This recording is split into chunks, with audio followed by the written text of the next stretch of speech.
ओम शांति। ओम शांति।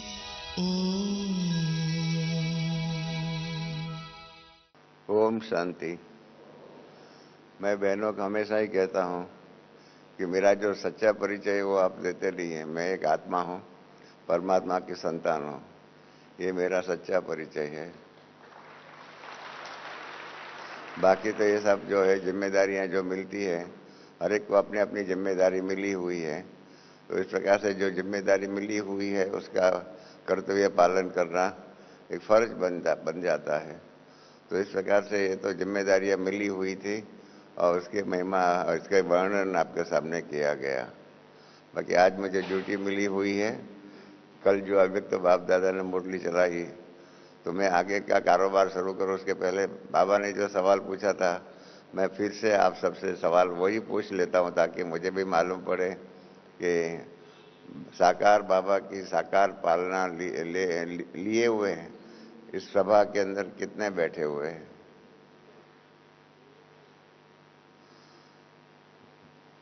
मेरे ख्याल में तो कोई ऐसा नहीं बैठा हुआ है कि जो साकार बाबा के, एक आध दो बैठे हुए होंगे शायद। तो इसलिए मुझे लगता है कि मैं उसी ढंग से क्लास कराऊं या तो मुरली के रिवाइज करूं कि जिसके अंदर बाबा ने जो भी चरित्र है, बाबा के जो बोल जो है, बाबा के जो वरदान जो है, और 18 जनवरी कैसे हुआ, क्या हुआ उस दिन, ये सारा इसका इतिहास भी मुरली के साथ साथ जो भी बातें हुई है सुना सकता हूँ, समझा सकता हूँ। मुरली के अंदर आदि से अंत तक बाबा के चरित्रों के बाद और हमारे साथ भी जो भी बातें हुई है उसमें आया हुआ है। आदि से भी क्या कर सकता हूँ मैं शुरुआत, अंत से भी कर सकता हूँ, क्योंकि अंत के आधार पर आदि होती है। तो आप जो भी नक्की करें, जो भी बताए, मेरे ख्याल में तो मैं आदि से ही शुरू करूँ तो अच्छी बात है। मैंने घड़ी का टाइम भी नोट किया हुआ है। मेरी घड़ी जो है मैंने देखा कि 4 मिनट आगे थी। आप 4 मिनट कम करके आप समझ सकते हैं। गुलजार दादी स्टेज पर आए, 7:40 को स्टेज पर बैठे और जो वतन में ले जाने के लिए जो गीत बजता है वो 7:44 को बजा और गुलजार दादी को 6 मिनट लगी वतन में जाने के लिए, अर्थात 7:50 को दादी जी बाबा के पास वतन में गई। 8:03 को, माना करीब 13 मिनट के बाद 8:03 को अव्यक्त बाप दादा की पधरामणी हुई और 8:15, 8:15 बजे बाबा ने मुरली शुरू की। मुरली जो शुरू की वो मुरली जो मेन पोर्शन जो है, जब बाबा ने कहा अच्छा जो कहा समय हो गया है अब क्या करना है, और फिर मुन्नी बन ने जो बताया इंदौर जोन की बात बताई, वो 9:02 पर बाबा ने समझो कि इस प्रकार से मेन मुरली जो है पूरी किया। उसका अर्थात 47 मिनट्स बाबा ने कल मुरली चलाई। 9:02 पर 9:02 पर इंदौर जोन के साथ बात किया। फिर 9:06 को डबल विदेशियों के साथ बात किया। कलकत्ते का ग्रुप जो आया हुआ था जिन्होंने ये बहुत सुंदर फ्लावर्स डेकोरेशन किया, उनके साथ 9:09 और 9:10 1.5-2 मिनट चला वो कारोबार। और फिर बाबा ने याद प्यार दिया। वो याद प्यार का कारोबार समाप्त हुआ 9:12 जब बाबा ने कहा अच्छा। और उसके बाद स्टेज का कारोबार हुआ 9:12 से 9:40। अगर इस प्रकार से गिनती करें तो 9:40 को बाबा अव्यक्त हो गए, मतलब हमारे से विदाई ले लिया, और 8:03 को आए। इस हिसाब से देखा जाए तो 1 घंटा और 37 मिनट्स, 1 घंटा और 37 मिनट्स अव्यक्त बाप दादा साकार में हमारे साथ में थे। और इसलिए क्या हुआ था, बाबा को बहुत फास्ट कारोबार करना पड़ा, इतना फास्ट कारोबार करना पड़ा। मैं मुरली लिख रहा था तो मैंने उससे लिखते हैं तो मालूम पड़ता है बाबा की मुरली की स्पीड क्या है। मैंने देखा बहुत स्पीड से बाबा बोल रहे थे, यहाँ कि बाबा को कम समय में ज़्यादा बातें करनी पड़े। बाबा ने जैसे स्टेज के ऊपर भी जो कारोबार हुआ, हाँ, तो बाबा को ब्रह्मा भोजन खिलाया था। इसके कारण बाबा ने हम सबको गिट्टी तो थोड़ी थोड़ी टुकड़ी जो है वो खिलाई। बाकी रोज तो हम बाबा को खिलाते हैं, बाबा हमको खिलाते हैं। इस प्रकार का कारोबार बाबा ने किया नहीं। बाबा को जल्दी जल्दी समझो जाना था यहाँ क्या, इसके कारण कल बाबा का बहुत फास्ट कारोबार चला। उसी रफ्तार से, उसी स्पीड से हम भी चले तो अच्छी बात है। और बाबा ने मुरली भी स्टार्ट किया कि अभी बाबा कन्वेंशनल दृष्टिकोण से इस सीजन में मुरली नहीं चलाते हैं, नहीं तो हमेशा पिछले सीजन में और इसके पहले वर्षों में बाबा यही कहते हैं, चारों ओर के बच्चों को इस प्रकार से बाबा के चारों ओर के बच्चों को याद कर करके मुरली चलाते थे। अभी से नई तरीके से ही बाबा ने किया है। सारी बाबा की जो मुरली चलाने की, सुनाने की और स्पष्ट करने की जो तरीका जो है, उसमें बाबा ने परिवर्तन किया है। वो बाबा का परिवर्तन भी हमें सीखना पड़ेगा कि कैसे जितना समय बाबा को रहना है उसके आधार पर बाबा हम बच्चों को नोट कराते हैं। जैसे बाबा ने कल भी कहा, आज के दिन सभी के मन में विशेष ब्रह्मा बाप की याद समाई हुई है। Start to the point. जिस बात के लिए सारी मुरली चलानी है, वो सारी मुरली का पहले ही वाक्य में, पहले ही महावाक्य में बता दिया, ब्रह्मा बाप की याद समाई हुई है। और आज का दिन विशेष यादगार ब्रह्मा बाप के साकार से अव्यक्त रूप में पाठ बजाने का, साकार से अव्यक्त रूप में, क्योंकि 18 जनवरी आप सब जानते हैं शाम रात के करीब 8:15 और 8:30 के बीच में वो कारोबार हुआ। ब्रह्मा बाबा पहले क्लास में भी आए। हिस्ट्री हॉल जो था वो क्लासरूम था उस टाइम पर। हिस्ट्री हॉल से विदाई ले रहे थे, तब बाबा ने उसके कॉर्नर पर जाकर के ही कहा, बच्चों को निराकारी, निर्विकारी, निरहंकारी बनना। वो डायरेक्ट श्रीमत दी। फिर बाबा अपने कमरे में गए। उसके पीछे पीछे 3 दादियाँ, दादी कुमार का दादी, प्रकाशमणि दादी, संतरी दादी और संदेशी दादी, वो उनके पीछे पीछे गए। बाबा खटिया पर बैठे थे और दादी बाजू में बैठी थी। बाबा ने दादी का हाथ पकड़ा हुआ था और बाबा ने इतना ही बोला कि लगता है कि मैं बाबा के पास जा रहा हूँ। इतना बोल करके ही बाबा ने अपना रूप जो है साकार से अव्यक्त कर दिया। उसका पूरा इतिहास है। नवंबर 68 में हम लोग यहाँ आए थे, बाबा ने हमको बुलाया था और बाबा ने वर्ल्ड रिन्यूअल स्पिरिचुअल ट्रस्ट बनाने की छुट्टी दिया था और उसके आधार पर सारा कारोबार हुआ था। उस समय पर मैंने ब्रह्मा बाबा को कहा था कि बाबा, आपने कुमार का दादी को तो एडमिनिस्ट्रेटिव हेड के रूप में नियुक्त की है।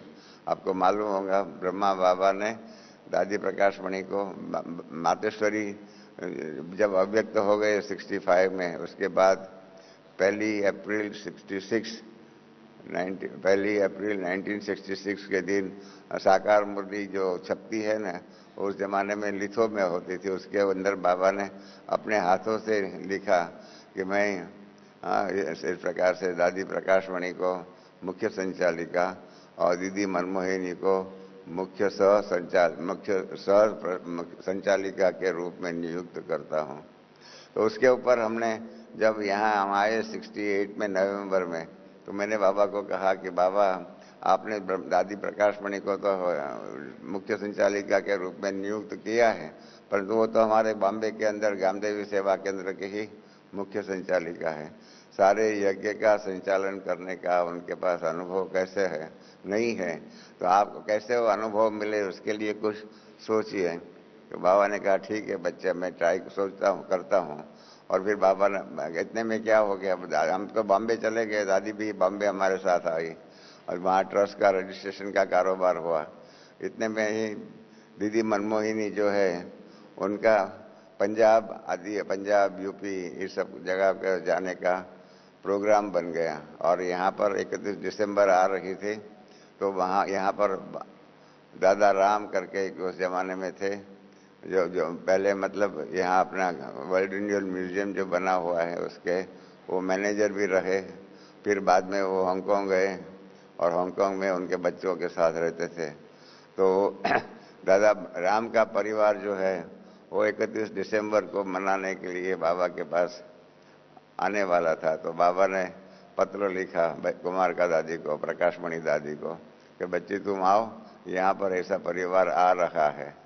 तो इसलिए दादी प्रकाशमणि यहाँ आई, आकर के उनका परिवार जो है 31 दिसंबर तक का कारोबार करके गया। और थोड़ा दिन के लिए, 2-3 दिन के लिए दादी प्रकाशमणि बॉम्बे आई और फिर बाबा ने उसको 6 या 7 तारीख 6 या 7 तारीख को दादी को फिर से आबू में बुला दिया।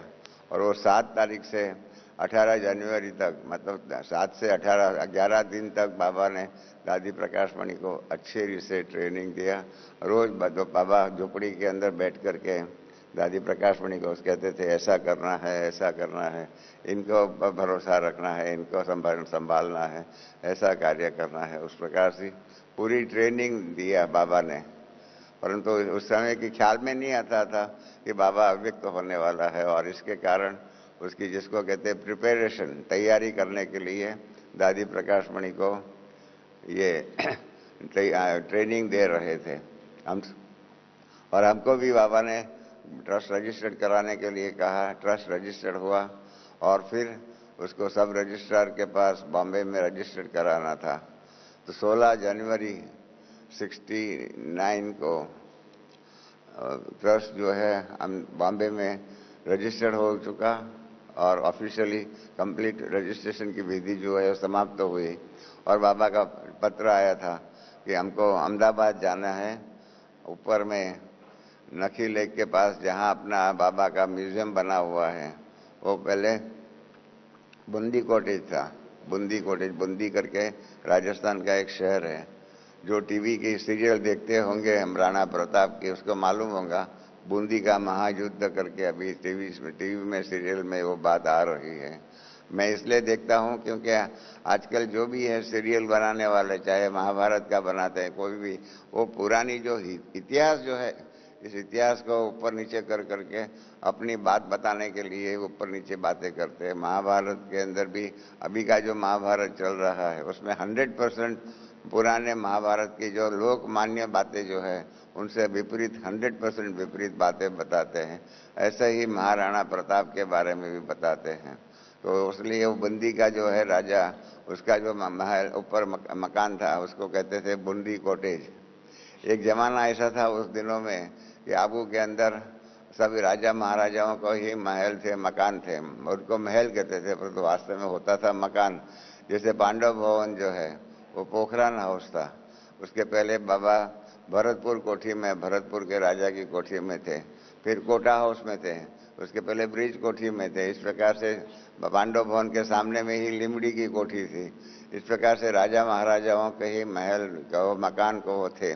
और गर्मी के दिनों में वो यहाँ आते थे। तो ये बूंदी कॉटेज जो है वो एक व्यापारी ने अपनी होटल बनाने के लिए खरीद किया था और तो उसको बेचना था। तो बाबा को मालूम पड़ा था, तो बाबा को म्यूजियम बनाने की प्रेरणा आई थी। तो हमको बाबा ने कहा कि इसका मकान मालिक जो है अहमदाबाद में है। तो मैं 16 तारीख ट्रस्ट जैसा रजिस्टर्ड हुआ और रात को ही निकल करके अहमदाबाद आया। 17 तारीख उनसे मिला और 90% जो तैयारियां जो है वो हमने कर लिया। रात को हमने 17 तारीख रात को हमने बाबा को फ़ोन किया कि बाबा ऐसे ऐसे मकान मालिक के साथ बात हुई है, 90% तो सौदा फाइनल हो गया है, खाली कल थोड़ा 5-10 मिनट का काम है करके मैं पीछे कहाँ जाऊँ। मैंने अभी साकार बाबा से प्रश्न पूछा था कि मैं कहाँ जाऊँ। 2 प्रश्न था, एक तो मैं आबू में आ सकता हूँ और दूसरा बड़ौदा में प्रदर्शनी हो रही थी तो उसके लिए वहाँ जाऊँ। तो बाबा ने मुझे कहा कि बच्चे प्रदर्शनी हो रही है वहाँ जाओ, यहाँ आके क्या करेगा। तो उस टाइम पर दादी प्रकाशमणि साथ में ही थे। 17 तारीख रात की बात करता हूँ। तो दादी ने कहा मेरे को, रमेश तुम आबू में आ जाओ, बाबा की बात को नहीं मानना, आबू आ करके यहाँ का काम है उसको संभालो। तो मैंने कहा ठीक है दादी, मैं कल रात को, उस जमाने में अहमदाबाद से ट्रेन चलती थी आगरा लोकल, तो आगरा लोकल में निकलूँगा 11 बजे और 19 तारीख सुबह पहुँच जाऊँगा ऊपर 9 बजे तक। तो हमारी ये बात हुई और फिर मैं 18 तारीख रात को वो क्या कि मेरे पास ट्रेन में रिजर्वेशन नहीं था और ट्रेन जो है 8 बजे से ही प्लेटफॉर्म पर आ जाती थी, तो इसके कारण मुझे 8 बजे पहुंचना पड़ा। तो मैं निकल गया था और ट्रेन के अंदर बैठ गया था, ऊपर की सीट ले लिया था। यहाँ पर 8:15 8:30 के बीच में बाबा अव्यक्त हो गए और दादी प्रकाशमणि ने पहला फोन मुझे ही किया कि रमेश का क्या प्रोग्राम है, रमेश निकला है या नहीं निकला है। तो इस प्रकार जब वहाँ पर अहमदाबाद की बहनों ने बताया कि रमेश भाई तो निकल गए हैं, तो इस प्रकार से हमारा लास्ट बाबा ने फ़ोन पर बात किया हो तो मेरे साथ ही किया था और बाबा को ये मालूम पड़ गया था कि बूंदी कॉटेज जो है हम खरीद कर रहे हैं। फिर मैं 19 तारीख सुबह आया, मेरे को तो मालूम ही नहीं था, तो मैं तो बस के अंदर आराम से आया और पैदल, उस जमाने में तो अपने पास वाहन नहीं था, सामान जो होता था वो कुली जो होता है मजदूर होता था उसके द्वारा उठा करके हम पैदल ही पीछे के रास्ते से पोस्ट ऑफिस है वहाँ से टर्न लेकर के आते हैं। तो वहाँ पर ही मुझे 2 भाई मिले, वो उन्होंने हमको कहा कि रमेश भाई आपको मालूम पड़ा? मैंने कहा नहीं, मुझे कुछ मालूम नहीं है। तो कहा कि बाबा अव्यक्त हो गए हैं। तो 19 तारीख सुबह करीब 9 सवा 9 बजे मुझे मालूम पड़ा। वो टेलीग्राम जो है 30-40 टेलीग्राम बनाए हुए थे, वो पोस्ट ऑफिस में टेलीग्राम करने के लिए वो 2 भाई जा रहे थे। तो मैंने कहा ठीक है आप जाइए, मैं अभी अपना काम करूँगा। मैं पांडव भवन गया, दादियाँ जो है वहाँ पर मेरा इंतजार कर रही थी, संतरी दादी, दादी प्रकाशमणि और संदेशी दादी।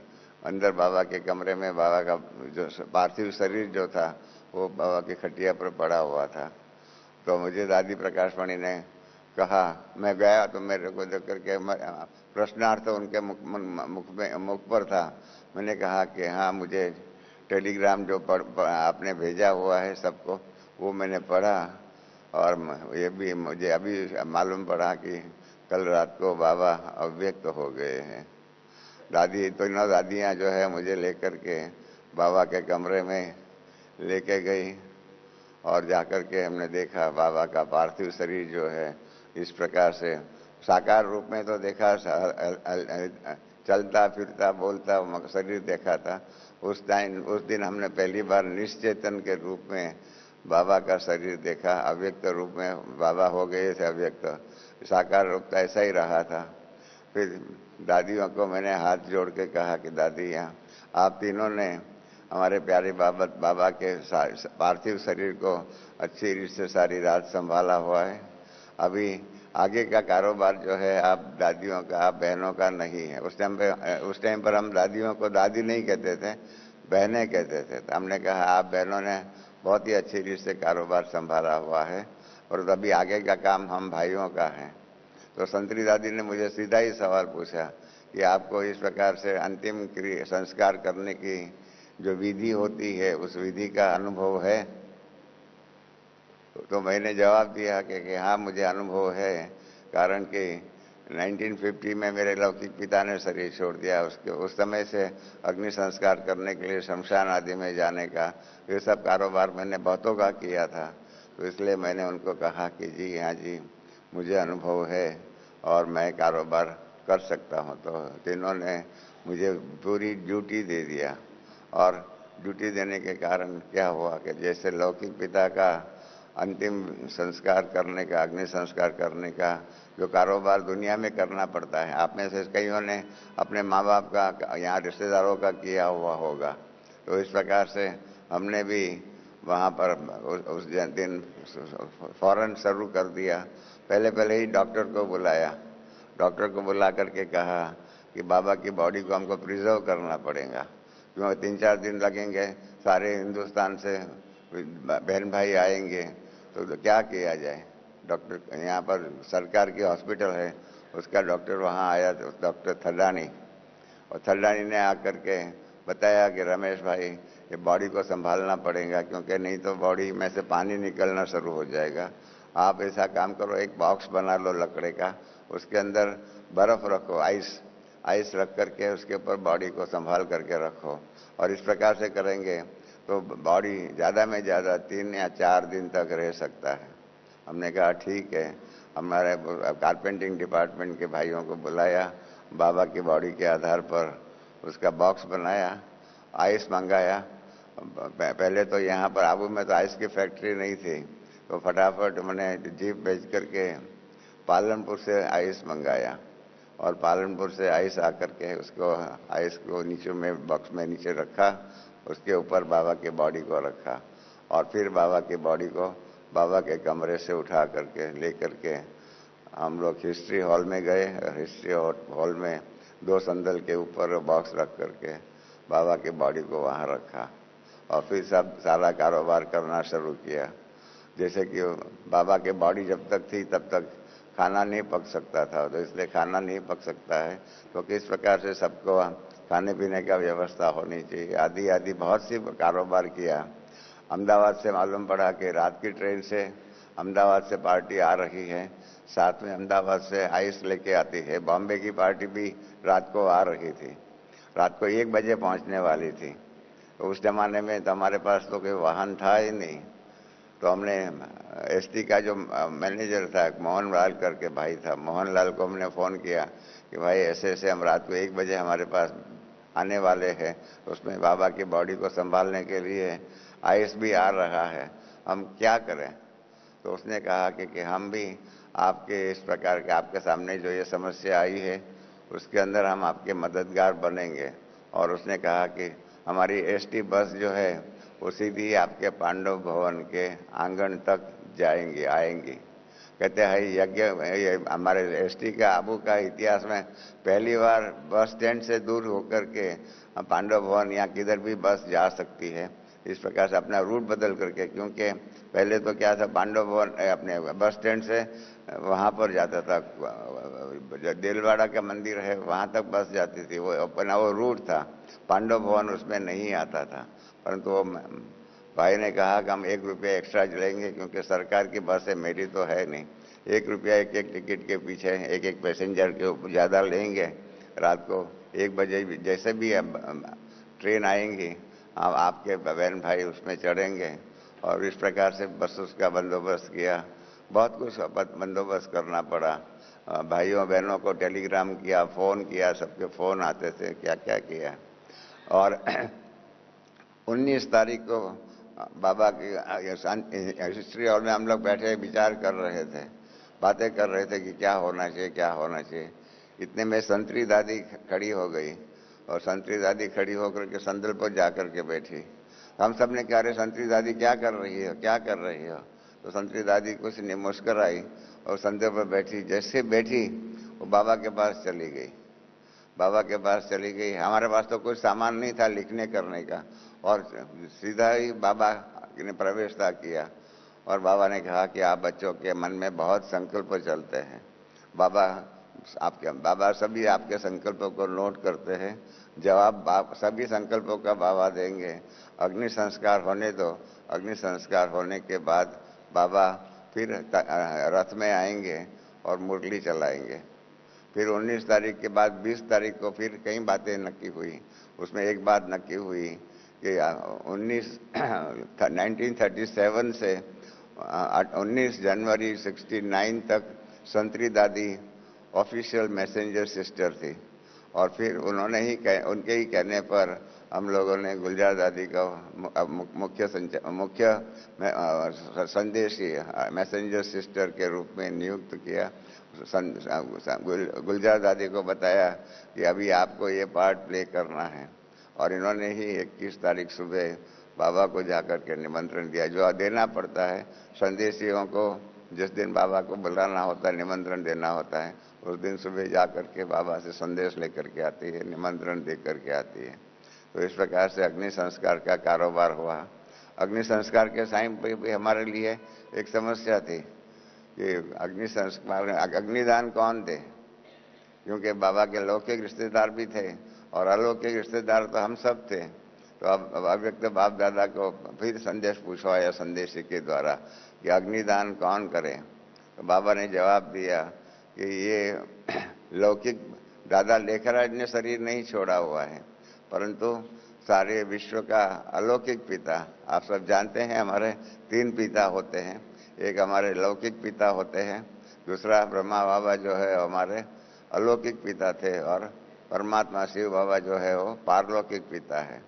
तो बाबा ने मैसेज दिया कि अलौकिक पिता ने शरीर छोड़ा हुआ है। ये अलौकिक पिता सारे ही ब्राह्मण परिवार का पिता है और सारे ब्राह्मण परिवार का अलौकिक पिता होने के कारण उसका मुरब्बी बच्चा जो है वो दादी प्रकाशमणि है और इसलिए दादी प्रकाशमणि जो है वो अग्निदान दे करके साथ में सब मिल करके करेंगे, परंतु मुख्य कारोबार दादी प्रकाशमणि का होगा। इस प्रकार से अग्नि संस्कार हुआ बाबा का पार्थिव शरीर का और फिर हिस्ट्री हॉल में ही बाबा ने आकर के मुरली चलाई और इस प्रकार से पहला अव्यक्त पाठ 21 जनवरी को शाम को 5-6 बजे शुरू हुआ और तब से अब तक ये अव्यक्त पाठ चल रहा है। तो इसलिए कल बाबा ने कहा कि ये 18 जनवरी जो है वो एक हिस्टोरिकल डेट है कि उस दिन ब्रह्मा बाबा का जो है साकार रूप का पाठ था वो अव्यक्त रूप का पाठ हो गया। इसके पीछे भी इतिहास है, इसके पीछे भी प्लानिंग है, ये बहुत बड़ा प्लानिंग है, बहुत गुह्य प्लानिंग है। उसको समझने के लिए थोड़ा विचार सागर मंथन करना चाहिए। क्या है कि बाकी दुनिया के जितने भी धर्म स्थापक हैं, जितना भी धर्म स्थापक है, बाबा ने बताया हुआ है कि वो सभी धर्म स्थापक आकर के अपने धर्म की स्थापना भी करते हैं और उसके बाद फिर से जन्म मरण के चक्कर में आकर के अपने धर्म की पालना करते हैं। ये बहुत गुह्य बात है, बाबा के द्वारा मालूम पड़ी तभी हम आपको जानने को मिला कि धर्म स्थापक जो है वो शरीर छोड़ करके जाते हैं तो कोई सूक्ष्म वतन में या मूल वतन में नहीं जाते हैं, वो यहाँ ही रहते हैं और यहाँ ही रह करके जैसे आपको मालूम रहेगा गुरु नानक देव ने जो स्थापन किया सिख धर्म और उसके बाद गुरु गोविंद सिंह ने आकर के उसमें परिवर्तन किया, बहुत कुछ किया, गुरु फ्रीडम जो चालू था वो बंद कराया, ऐसी बातें जो हुई है उनसे लगता है कि गुरु गोविंद सिंह जो है वही गुरु नानक का स्वरूप था, एडवांस स्वरूप में, मतलब यहाँ तो पुनर्जन्म का स्वरूप था और इस प्रकार से कई जगह पर ये मालूम पड़ता है। तो इस प्रकार से बाकी धर्म स्थापकों का कार्य धर्म स्थापना के साथ साथ धर्म की पालना का होता है। परंतु आप जानते हैं ब्रह्मा बाबा के साथ और हमारे अव्यक्त बाप दादा के साथ क्या कारोबार आप जानते हैं कि अव्यक्त बाप मतलब श्री बाबा जो है सतयुग में नहीं आ सकते। आप सबको मालूम है श्री बाबा सतयुग में नहीं आ सकते। तो सतयुग का कारोबार कैसे किया जाए, कैसा किया जाए, कौन करेगा? तो इसके लिए उसकी ट्रेनिंग भी होनी चाहिए। ट्रेनिंग नहीं होगी तो कारोबार करने का जो भी उसमें कारोबार करने में जो भी विधियां अपनानी पड़ती है वो कैसे मालूम पड़े। तो इसीलिए अव्यक्त बाबा ने युक्ति की कि ब्रह्मा बाबा को अव्यक्त कर दिया और अपने साथ में कर दिया। अब समझे मेरी बात को, अव्यक्त बाबा ने ब्रह्मा बाबा को अव्यक्त कर करके अपना साथी बना दिया और साथ साथ वो ऐतिहासिक घड़ी थी, ऐतिहासिक क्षण थी कि सारे उस समय के जितने भी मानव सृष्टि पर थे इसके अंदर पहला संपूर्ण बनने का यश कहो ब्रह्मा बाबा को मिला कि सारे ही 5000 वर्ष के चक्कर में शुरू से आकर के जो भी जन्म मरण के चक्कर में आते आते जो भी उनका जीवन में बना, उसके बाद में 37 से 30 जो बाबा ने पुरुषार्थ कर करके अपने आप को संपूर्ण बनाया और संपूर्ण बना करके बाबा ने 2-4 अव्यक्त साकार मुरली में कहा भी था कि जब कोई संपूर्ण बन जाता है फिर ये शरीर नहीं चला सकता है, ये बाबा ने कहा था। तो बाबा को पर तो उस टाइम पर हमने लाइटली लिया था, ये तो बाबा कहते हैं, परंतु ये बाबा ने प्रैक्टिकल में अनुभव कराया कि जैसे ब्रह्मा बाबा संपूर्ण बने और उसी घड़ी उसके बाद शरीर का हिसाब किताब पूरा हो गया और उसके कारण बाबा अव्यक्त हो गए। हमारे बाकी जो भी शरीर छोड़ते हैं अव्यक्त नहीं होते हैं, चाहे कोई भी हो, चाहे जो भी हमारे एडवांस पार्टी में गए हुए हैं वो सब भी अव्यक्त नहीं होते हुए भी एडवांस पार्टी में गए हैं। आप दो बातें अलग अलग समझिए, एक है अव्यक्त बनना और दूसरा है एडवांस पार्टी में जाना। एडवांस पार्टी का कई जगह पर चित्र लगे हुए हैं, मैं समझता हूँ यहाँ नहीं है, ऊपर में हिस्ट्री हॉल के अंदर एडवांस पार्टी का हमने अपने ऊपर जो हिस्ट्री हॉल नहीं, अपना जो ओम शांति भवन का मेन हॉल जो है यूनिवर्सल पीस हॉल, उसके अंदर वो चित्र लगा हुआ है। करीब 30-31 बहन भाई जो भी है हमारे एडवांस पार्टी में गए हुए, एडवांस पार्टी में गए हुए फिर से जन्म लेकर के कारोबार यहाँ कर सकते हैं। हमारी मातेश्वरी भी जी वो भी एडवांस पार्टी में गई हुई है, और बाकी सब एडवांस पार्टी में गए हुए हैं।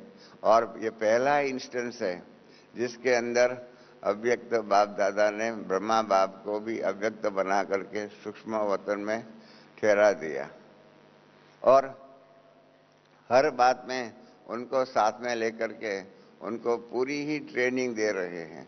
राइट फ्रॉम 1969 से अब तक बाबा ब्रह्मा बाबा को साथ में रख करके सारे विश्व का इतिहास को हो, सारे विश्व की ज्योग्राफी को हो, सारे विश्व की फिलोसॉफी को हो, आदि आदि जो भी है जिसकी जरूरत सतयुगी आज के दुनिया से और दुनिया में जरूरत पड़ेंगी, वो सब बातों की ट्रेनिंग ब्रह्मा बाबा को अव्यक्त बाप दादा बाबा करा रहे हैं।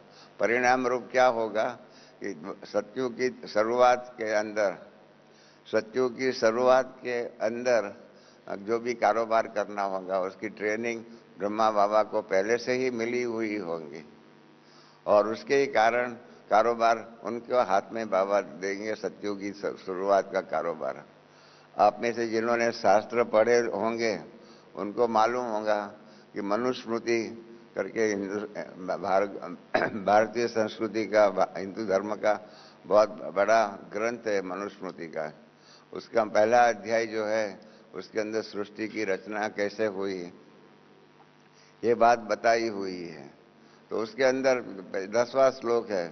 10वें श्लोक में कि सृष्टि सुवर्ण गर्भ अर्थात परमात्मा ने नई सृष्टि रची। रचने के बाद इस नई जो सृष्टि जो है इसका संभालने का कारोबार किसको दिया जाए? नई सृष्टि जो रची उसका संभालने का कारोबार किसको दिया जाए? तो इसलिए उस श्लोक में बहुत सुंदर रीते समझाया हुआ है कि पिछले कल्प में नहीं, जो अभी एक कल्प समझो चल रहा है, तो पिछले कल्प में जिस तन में परमात्मा का अयन हुआ, नारायण, नर प्लस अयन, अयन माना आना, रामायण आप सबने सुना होगा, रामायण राम का आने का, जिसके अंदर राम का आने का इतिहास पूरा ही लिखा हुआ है, वो है रामायण।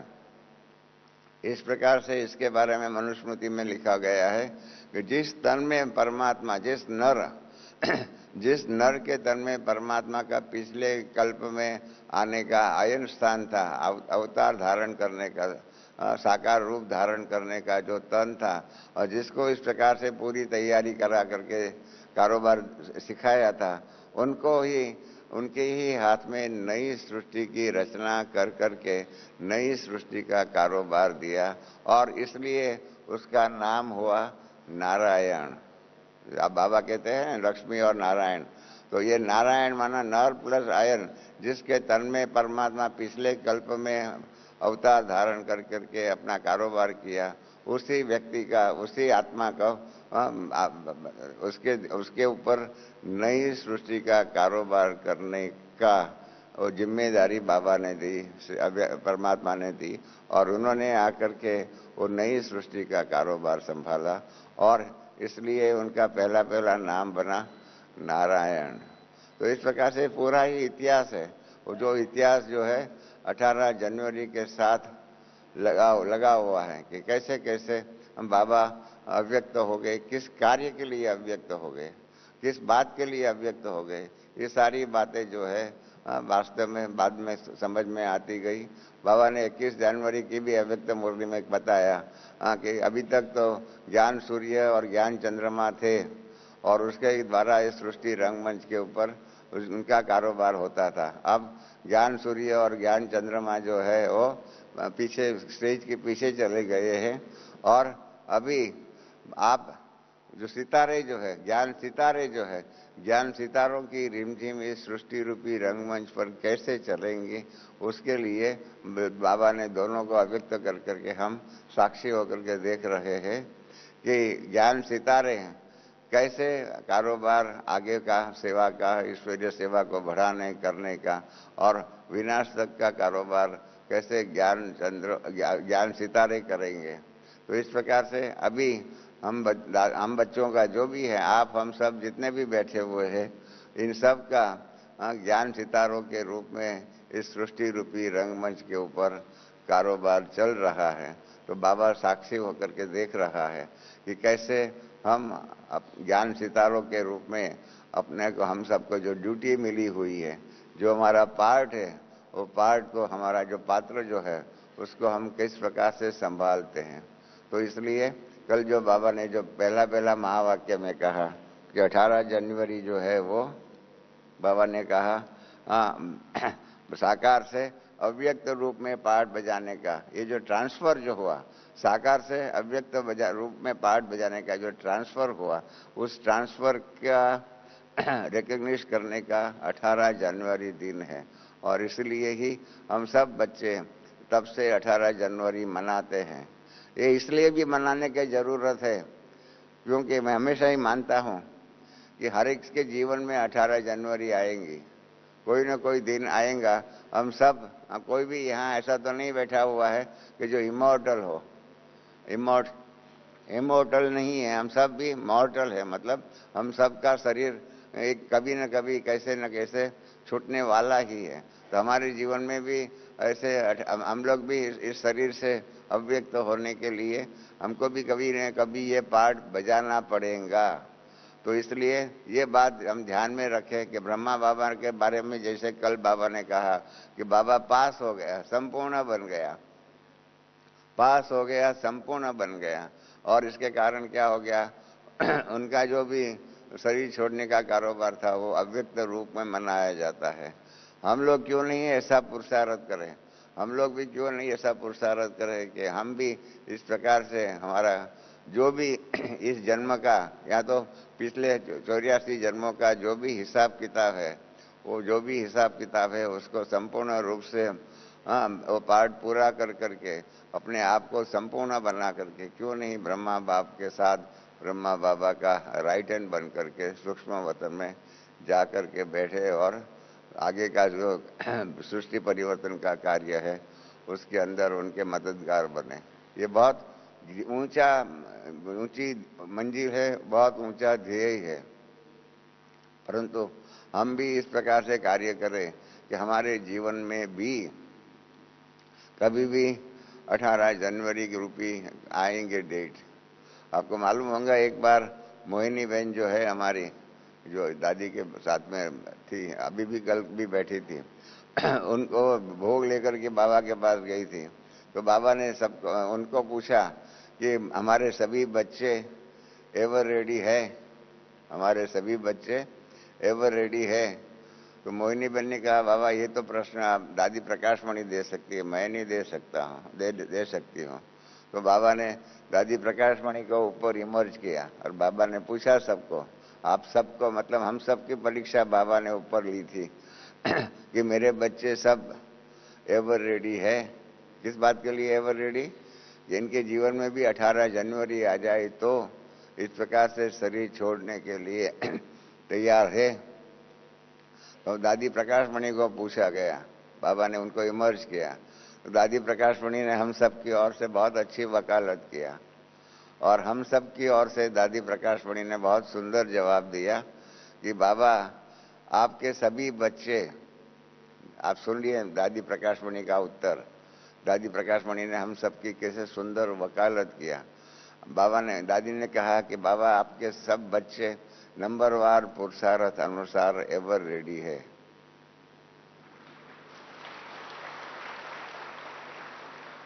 आप समझा?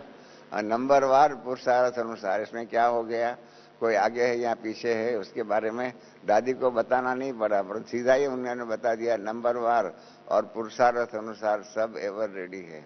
ठीक बात कहा दादी प्रकाशमणि ने। हम सब नंबरवार पुरुषार्थ अनुसार एवर रेडी है कि हमारे जीवन में 18 जनवरी आए, हाँ, तो हम भी और उसी हिसाब से नंबरवार पुरुषार्थ अनुसार हम एवर रेडी है। तो इसलिए 18 जनवरी हमारे जीवन में कभी भी आ सकती है। उसी दृष्टिकोण से कल जब हमने 18 जनवरी मनाई, उस प्रकार से सतत ध्यान में रहे कि हमारे जीवन में भी 18 जनवरी आने वाली है। और जैसे ब्रह्मा बाबा संपूर्ण बने परिस्थितियों में रहते हुए, दुनिया में रहते हुए, क्योंकि ब्रह्मा बाबा तो दुनिया में रहे हुए थे, तो उस प्रकार से बाबा ने हम बच्चों को भी कहा।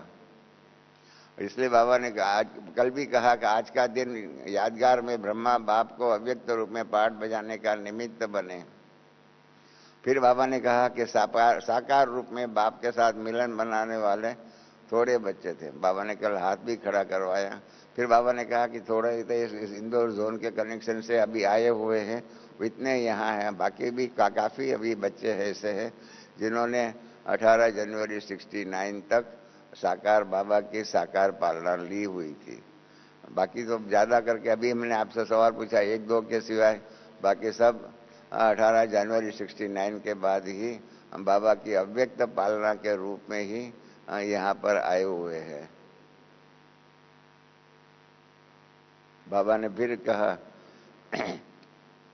जो भी जिन्होंने साथ लिया हुआ था उनके मस्तक में क्या होता है। जिन्होंने साथ लिया था, माना साकार में पालना लिया हुआ था, उनके बारे में कहा है कि उनके मस्तक में ब्रह्मा बाप का चरित्र बोल और वरदान स्मृति में है। चरित्र बोल और वरदान स्मृति में है। चरित्र क्या है, बोल क्या है, उसके बारे में तो हमारी आदि देव की किताब हमारे आदरणीय जगदीश भाई ने लिखी हुई है, उसको भी आप पढ़ सकते हैं। बहुत सी चरित्र की बातें हम लोगों ने ज्ञानामृत आदि में भी हम सबके अपने अनुभव के आधार पर होता है।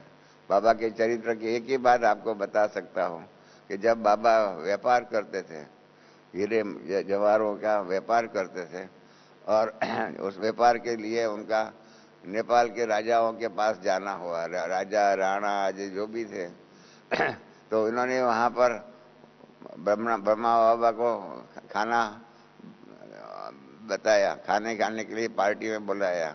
और राजाओं की पार्टी में तो आप जानते हैं नॉनवेज आदि उस जमाने में बनता था, अभी भी बन रहा है, क्योंकि क्षत्रिय लोग बहुत करके कई जगह पर नॉनवेज खाने वाले होते हैं। तो उन्होंने नॉनवेज खाना बनाया हुआ था, ब्रह्मा बाबा को ऑफर किया। तो बाबा ने बहुत सुंदर अपने चारित्र को ध्यान में रखते हुए बहुत सुंदर राजाओं को भी जवाब दिया। नहीं तो दुनिया में और लोग क्या होता है, राजा के सामने बोल नहीं सकते हैं, चलो खा लो, इस प्रकार से कर लेते हैं। बाबा ने कहा मैं आपके पास हीरे जवाहर बेचने के लिए आया हूँ, मैं अपना ईमान जो है, मैं यहाँ हमारा ईमान जो है, मेरा जो सिद्धांत जो है, मेरे जो प्रिंसिपल्स जो है, जिस प्रिंसिपल्स के आधार पर मेरा जीवन चल रहा है, वो मेरा ईमान बेचने के लिए नहीं आया हुआ हूँ।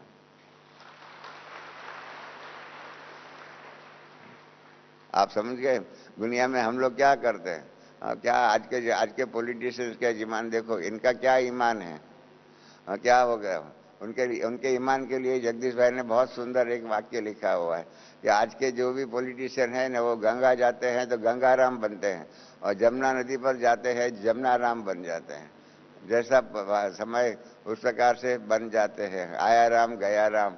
इस प्रकार की आज की दुनिया के अंदर आज के जो नेता हैं, जो भी है वरिष्ठ, जो भी नागरिक इस प्रकार के हैं, उनका जीवन ऐसा बनता है।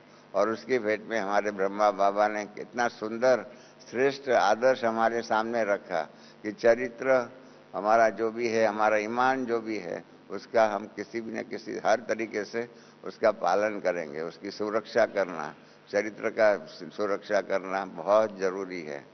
दूसरा शब्द बाबा ने किया ब्रह्मा बाबा का बोलना भी जो है, उसके ऊपर ब्रह्मा बाबा ने हमेशा ही ध्यान रखा। और अव्यक्त मुरली में भी बताया गया है हम बच्चों को कि हम बच्चों को अपने बोल के ऊपर, अपने शब्दों के ऊपर, अपने वाणी के ऊपर कंट्रोल होना चाहिए। बहुत सुंदर अव्यक्त मुरली है बोल के ऊपर, शब्दों के ऊपर। बाबा ने कहा है कि आप बच्चों को अभी बोलना पड़ता भी है, आपके पास ज्ञान की शक्ति भी आई हुई है और ज्ञान की शक्ति के कारण आप ऐसे बोल बोल सकते हैं जिसके कारण वो बोल जो है औरों के लिए वरदान भी बन सकता है। और अगर आपने गलत तरीके से बोल का उच्चारण किया, बोल बोले, तो उनके लिए आप श्राप भी दे सकते हैं। इसलिए आपको अपने बोल के ऊपर बहुत ध्यान रखना चाहिए कि आप ऐसे बोल बोलिए कि जिसके आधार पर औरों के लिए आपके बोल जो है वरदान ही बन जाए, श्राप नहीं बने, वरदान ही बने। क्योंकि अगर श्राप बन गया तो फिर उसका हिसाब किताब बनेगा और संगम युग में किए हुए पाप आदि जो भी है इनको चुकतू करने में तो बहुत मेहनत होगी। तो इसलिए बाबा ने जो कल कहा चारित्र, बोल भी ऐसे बोलने चाहिए, बाबा ने कहा वरदान के रूप में, और वो वरदान के रूप में सामने वालों की स्मृति में रहे कि देखो इनके साथ हमने बात किया, हमको ऐसा सुंदर वरदान मिला। एक बात ध्यान में रखने की है कि परमात्मा के द्वारा भी यहाँ हमें वरदान मिलता है ना। और शास्त्रों में बड़े बड़ों जो भी है, शंकर है, ब्रह्मा है, इन सब के द्वारा भी जो वरदान मिलता है, जिन्हों को वरदान मिला हुआ है उन्होंने उसका उपयोग गलत तरीके से किया। रावण को भी वरदान मिला था, मालूम है ना आप सबको। वह रावण को भी वरदान मिला था, कुंभकर्ण को भी वरदान मिला था। कुंभकर्ण को उनके सामने ब्रह्मा जी प्रकट हुए और कहा कि बच्चे तुम मांग, क्या चाहिए तुमको।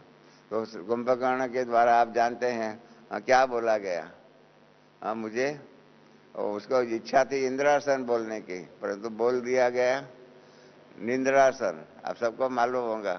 तो इस प्रकार निंद्रासन बोल दिया तो क्या हो गया, अब तो ब्रह्मा जी ने तथास्तु कर दिया। तो इस प्रकार से उसको 6 मास नींद करने का, 1 दिन जागृत रहने का, इस प्रकार से वरदान हो गया। ऐसे बहुत है, बहुत सी जो भी वरदानों की जो इतिहास अगर कोई लिखे शास्त्रों के अंदर दिए हुए हैं वरदानों का इतिहास क्या है, तो 99% जो भी जिनको भी वरदान मिला हुआ है इन्होंने उस वरदान का गलत उपयोग किया हुआ है। जब सबका देखो, चाहे व्यक्तियों से वरदान मिले हैं या बड़ों से परमात्मा के, यहाँ तो ब्रह्मा, शंकर भगवान आदि जो भी है जिनको दुनिया में हम लोग भगवान पहले मानते थे, इन सब के आधार पर जो भी वरदान मिले हुए उनका 99% जो है नेगेटिव उपयोग, गलत उपयोग ही हो रहा है। तो इसलिए बाबा ने यहाँ प्रकाश कहा बोल जो है वरदान के रूप में सामने वालों की स्मृति में है। हम भी ऐसा प्रयत्न करें, हमारी वाणी के द्वारा ऐसे बोल बोले कि जिसके आधार पर सामने वालों को लगे कि हमारे लिए, हमारी सुरक्षा के लिए, हमारी पालना के लिए ये बोल बोले जाते हैं। तो इस प्रकार से ये बोलने के शब्दों के ऊपर जो है, इसलिए जिसको मैं हमेशा ही कहता हूँ उसको कहते हैं शब्द संयम रखना चाहिए। शब्द संयम के आधार पर हमारे मन में जो भी संकल्प उठते हैं, संकल्प में तक आवे तो और बात है, परंतु उसको कृपया बोल के अंदर बोल देंगे तो क्या हो जाएगा, इसका विकर्म बन जाएगा। तो इसलिए शब्द संयम सदा सब ध्यान में रखें। और फिर बाबा ने आगे कहा हुआ है कि ब्रह्मा बाप को याद करते हैं क्योंकि साकार रूप में पाठ बजाने की प्रेरणा लेने के लिए। हम ब्रह्मा बाबा का जीवन चरित्र जो है, जैसे आदिदेव किताब आदि में हम सब ने जो लिखा हुआ है, इसका कारण यही है कि इन चरित्रों के द्वारा हमको प्रेरणा मिलती है कि हमें भी ऐसा बनना चाहिए। और बाबा ने फिर बहुत अच्छी बात कह दी है कि प्रेरणा लेने वाले और प्रेरणा लेकर के क्या करने का, तो ब्रह्मा बाप के साथी बनने वाले जो पुराने बहन भाई हैं उनकी और जिम्मेदारी है। और बाबा ने कहा लेकिन अभी तो आप सब साथी बन गए हो। जो भी अव्यक्त पालना के रूप में 18 जनवरी 69 के बाद बाबा के बच्चे बने हैं, वो अव्यक्त रूप की पालना लेने वाले हैं। अर्थात हम सब जितने भी यहाँ बैठे हुए हैं वो सब साथी बन सकते हैं और बन गए हैं। और इसलिए बाबा ने आगे का भी कहा, भले साकार रूप में पालना नहीं लिया है, परंतु अव्यक्त रूप में आप सभी पालना ले रहे हो। आप सबको अनुभव होता ही होगा कि कैसे बाबा का साकार रूप से अव्यक्त रूप से पालना मिलती है। तो बाबा ने हाथ भी उठवाया इस प्रकार से। बाबा ने कहा, अव्यक्त ब्रह्मा बाबा अभी भी कितनी पालना दे रहे हैं। इस प्रकार से बाबा ने ब्रह्मा बाबा का भी अव्यक्त रूप का पाठ जो है, पालना करने और कराने वाला, वो बहुत ही सुंदर पाठ है। कल की मुरली के द्वारा 3 बातों का हमें ज्ञान होना चाहिए। एक, बाप दादा का संयुक्त पाठ, एक है बाप दादा का संयुक्त पाठ, दूसरा है शिव बाबा का अकेले का पाठ, और तीसरा है साकार ब्रह्मा का अव्यक्त रूप का पालना का पाठ। जैसे बाबा ने कहा, अव्यक्त ब्रह्मा अब भी कितनी पालना दे रहे हैं। एक स्टेटमेंट है ब्रह्मा शिव बाबा का कि अव्यक्त ब्रह्मा बाबा अभी भी पालना दे रहे हैं।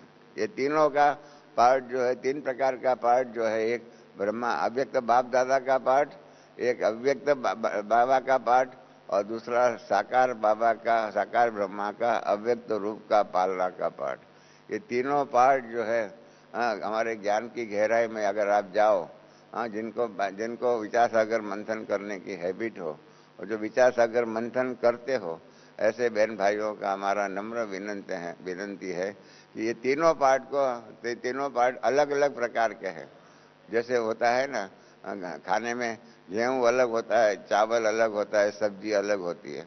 तीनों का पाठ खाने में अलग अलग होता है। इस प्रकार से तीनों का पाठ, बाप दादा का कंबाइंड पाठ, बाप का अव्यक्त बाबा का ब्रह्मा अव्यक्त शिव बाबा का अलग पाठ, और अलग ब्रह्मा बाबा की अव्यक्त रूप की पालना का पाठ। तीनों ही पाठ अलग अलग है, तीनों ही पाठ महान है, तीनों ही पाठ हम बच्चों को आगे बढ़ाने के लिए निमित्त बन सकता है। तो इस प्रकार से ये तीनों पाठ की गहराई, उसकी गहराई में जाकर के उसकी समझ अगर हम अपने जीवन में धारण करें तो बहुत कुछ प्राप्ति हो सकती है। और इसलिए बाबा ने कल एक डेफिनेशन बताई, ब्रह्मा बाप के साथ जो है ब्राह्मण है। ब्राह्मण शब्द की व्युत्पत्ति कहो, निर्माण, ब्राह्मण शब्द कहाँ से आया कि ब्रह्मा की संतान माना ब्राह्मण। जैसे मनुष्य, आप सब जानते हैं, हम सबको कहा जाता है हम मनुष्य है। मनुष्य का अर्थ होता है मनु की संतान। मनु की संतान, गीता में भी पहले 4 अध्याय में पहला श्लोक है, इमाम विवस्वते मनुस्पुर, मतलब ये ज्ञान मैंने पहले मनु को दिया, मनु ने ईश्वाकु को दिया। इस प्रकार से समाज के अंदर समय प्रति समय वो चलता रहा, फिर वो ज्ञान प्रायलोप हो गया। और हे अर्जुन, मैं आज आपको सुना रहा हूँ। हमने उसके ऊपर एक ऐसे कंपटीशन भी रखी थी। क्या है, आजकल बाबा भी कहते हैं गीता का भगवान कौन और सिद्ध करो। तो हमारे कई भाई बहन जो है सीधा ही सबको बोल देते हैं ये झूठी गीता है, झूठी गीता है, सच्ची गीता दूसरी है, सच्ची गीता दूसरी है। तो सामने वालों को हमारे शब्द जो है पत्थर जैसे लगते हैं। इसके बदले में बात वही होती है, परंतु अलग तरीके से रख सकते हैं कि गीता के 4 अध्याय में श्री कृष्ण भगवान वाचु जो है उसके अंदर क्या है, पहले मनु को मैंने ये ज्ञान सुनाया, ये गीता ज्ञान, मनु ने ईश्वाकु को सुनाया, और इस प्रकार से सबको वो ज्ञान मिलता रहा, सबने सुना, और उसके बाद आस्ते आस्ते वो ज्ञान जो है प्रायलोप हो गया। और फिर हे अर्जुन, मैंने आज तुमको फिर से वही ज्ञान सुनाया। तो इसलिए हमने ऐसे कंपटीशन भी रखी थी। तिरुपति का जो तिरुमला देवस्थानम जो है, उनके सहयोग में ऐसे कंपटीशन रखी थी कि ये आदि गीता कौन सी है, जिसके बारे में गीता का 4 अध्याय में लिखा हुआ है कि मैंने पहले ये ज्ञान मनु को दिया, मनु ने ईश्वाकु को दिया, ये ज्ञान प्रायलोप हो गया और मैं आज फिर से सुनाता हूँ। तो ये जो आदि गीता पहले वाली थी, इसलिए 2 बात का डिस्टिंक्शन कर करके कहे ये आदि गीता माना जो गीता के 4 अध्याय में पहले 3 श्लोक में आ गई है बात, वो है आदि गीता। वो कौन सी थी? हमने इसके ऊपर ऐसे कंपटीशन रखाई थी। और प्रोफेसर वीरकर करके जो है हमारे सरोज बहन जो है अस्मिता बहन जो कि बहुत सुंदर गीत गाती है, उसकी माँ जो है, उसका पिताजी जो है प्रोफेसर वीरकर, वो फर्ग्यूसन कॉलेज का या ऐसा किसी का प्रिंसिपल भी थे, बहुत संस्कृति के विद्वान थे। इन्होंने पेपर लिखा था, उसमें अंदर स्त्री पर्व के अंदर 6 के 7 श्लोक ऐसे हैं जिसके अंदर आदि गीता क्या थी वो बताया हुआ है। तो इस प्रकार से हम ये गीता झूठी गीता ऐसा नहीं कहे, परंतु कहे आदि गीता क्या थी, जिसको श्री कृष्ण ने खुद ने रिकग्नाइज किया हुआ है कि पहले मैंने ये ज्ञान जो है मनु को दिया, मनु ने ईश्वर को दिया और फिर वो प्रयालोप हो गया। आज मैं हे अर्जुन तुमको फिर से सुनाया हूँ। आज जैसे होता है ना, मैं हंसी की दुनिया की बात बताऊं, अभी 16 पिक्चर आए हुए, 16 आपने सुना होगा, 16 पिक्चर जो 3 डायमेंशन में आया हुआ है। वो क्या है, ओरिजिनल पिक्चर जो बना हुआ था बहुत प्रसिद्ध हो गया था, उसकी रीमेक है।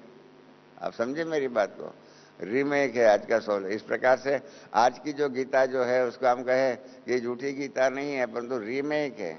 ओरिजिनल गीता कुछ और थी जो पहले मनु को सुनाई और मनु ने फिर ईश्वर को सुनाई, और इसके आधार पर उसका जो फल स्वरूप जो निकला वो क्या है, वो सबको बताने से क्या हो जाएगा, दोनों को कॉन्ट्रास्ट मालूम पड़ जाएगा और इसके आधार पर समझ जाएंगे कि आज की गीता से भी पहले कोई एक गीता थी।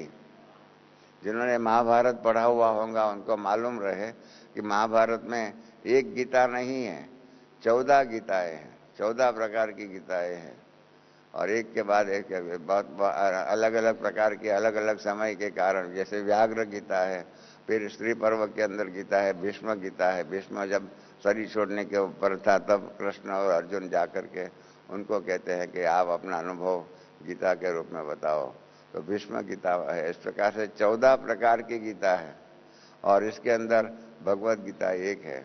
तो इस प्रकार से मैं इसलिए आपके सामने ये बात रखी कि आप सभी भी इस प्रकार से गीता का भगवान सिद्ध करने के लिए जाओ तो सामने वालों को सीधा ऐसा मत कहिए कि ये झूठी गीता है, परंतु कहे आदि गीता क्या है। ये जो हमारे सामने अभी जो है वो श्रीमद् भगवत गीता है, परंतु आदि गीता क्या है, जैसे आदिदेव क्या है वो दुनिया वालों को हमने सिद्ध किया। इस प्रकार से आदि गीता जो परमात्मा ने हम सबको अभी सिखा रहे हैं वो ही फिर द्वापर युग के बाद जिसके बारे में गीता का जो महिमा जो लिखा हुआ है उसके अंदर भी है, व्यासेन ग्रथिताम पुराणम मुनिनाम मध्य महाभारतम। व्यास करके एक मुनि महात्मा जी हो गए हैं, उन्होंने ही महाभारत के अंदर बीच में ये गीता का निर्माण किया। इस प्रकार से उसमें लिखा हुआ है। तो ये व्यास जी जो भी है जिन्होंने द्वापर युग के बाद लिखा गीता का, एक इतिहास ऐसा भी कहते हैं कि वर्तमान गीता जो है वो 8वीं सदी में लिखी गई थी और महाभारत के अंदर प्रक्षिप्त हो गई थी। ये सारी बातें पुरानी, दूसरी बातें हैं, हम आगे की बातें करते हैं। तो बाबा ने बताया आप अपने लिए इसलिए कहते हो ब्राह्मण, अर्थात ब्रह्मा बाप की संतान है, हम ब्राह्मण हैं। और इसलिए बाबा ने कहा है ये आप ब्राह्मण जो है चोटी है, चोटी। ब्राह्मण के बाद देवता, देवता के बाद क्षत्रिय, क्षत्रिय के बाद वैश्य, वैश्य के बाद शूद्र, और फिर से हम ब्राह्मण बन रहे हैं। तो ये बाबा ने कल ये बात कही। और दूसरी बात कही, ये थोड़ी आप नए भाई बहनों को बुरा लगेगा, अच्छा नहीं लगेगा। बाबा ने कहा है साकार ब्रह्मा के साथ पाठ बजाना यह भी भाग्य की निशानी है। साकार ब्रह्मा बाप के साथ पाठ बजाना यह भी भाग्य की निशानी है। परंतु फिर जो नए बहन भाई है उनको बुरा न लगे इसलिए बाबा ने कहा है, लेकिन अब भी सभी बच्चों को बाप दादा, बच्चों की बाप दादा दोनों ही मिलकर सेवा कर रहे हैं, अभी भी सेवा कर रहे हैं। इसलिए आप भी भाग्यवान है। परंतु जिन्होंने साकार बाप के पालना का अनुभव किया उसको बाबा ने कहा भाग्य की निशानी है। बाबा ने इसलिए फिर हम सबको कहा आप भी सब कितने भाग्यवान हैं, ऐसा कहा। फिर कईयों के मन में प्रश्न उठता है हम किसको याद करें, ब्रह्मा बाबा को याद करें या शिव बाबा को याद करें। मैं हमेशा कहता हूं कि ये प्रश्न तब होगा और जब हमको दोनों को अलग अलग समझते हैं। अगर यही समझे अव्यक्त बाप दादा को याद करने का, तो दोनों उसमें आ जाता है। जैसे माँ बाप दोनों ही होते हैं, इस प्रकार से बाप ब्रह्मा बाबा और दोनों एक साथ में मिल करके ही काम करते हैं। तो इसलिए बाबा ने कहा है, कल ये जो प्रश्न जो उसका जवाब दिया, बहुत सुंदर बाबा ने जवाब दिया। अकेला बाप माना शिव बाबा भी नहीं, अकेला ब्रह्मा बाप भी नहीं, परंतु दोनों को याद करो, दोनों को याद करो। मनमना भाव के आधार पर अव्यक्त बाप हो जाएगा और मध्याजी भाव अर्थात जो वर्षा मिलता है, जिसके साथ हमें काम करना पड़ेगा, पाठ बजाना पड़ेगा सतयुग से, वो ब्रह्मा बाबा है। तो इसलिए दोनों को याद करो। और बाबा ने कहा, दोनों की पालना से आगे सब बढ़ रहे हो। हम सब दोनों की पालना से आगे बढ़ रहे हैं। और फिर बाबा ने दूसरी बात भी कही, कितना प्यार से बाप बताते हैं कि बाप दादा दिल में रोज अमृत वेले उन सिक्योरिटी बच्चों को जो फॉलो करने वाले, पहले साथ की निभाया, ये सब बातें अलग है, परंतु अभी बाबा किसको याद करते हैं ज्यादा? जो बाप को फॉलो करने वाले हैं, उसको विशेष याद प्यार देते हैं।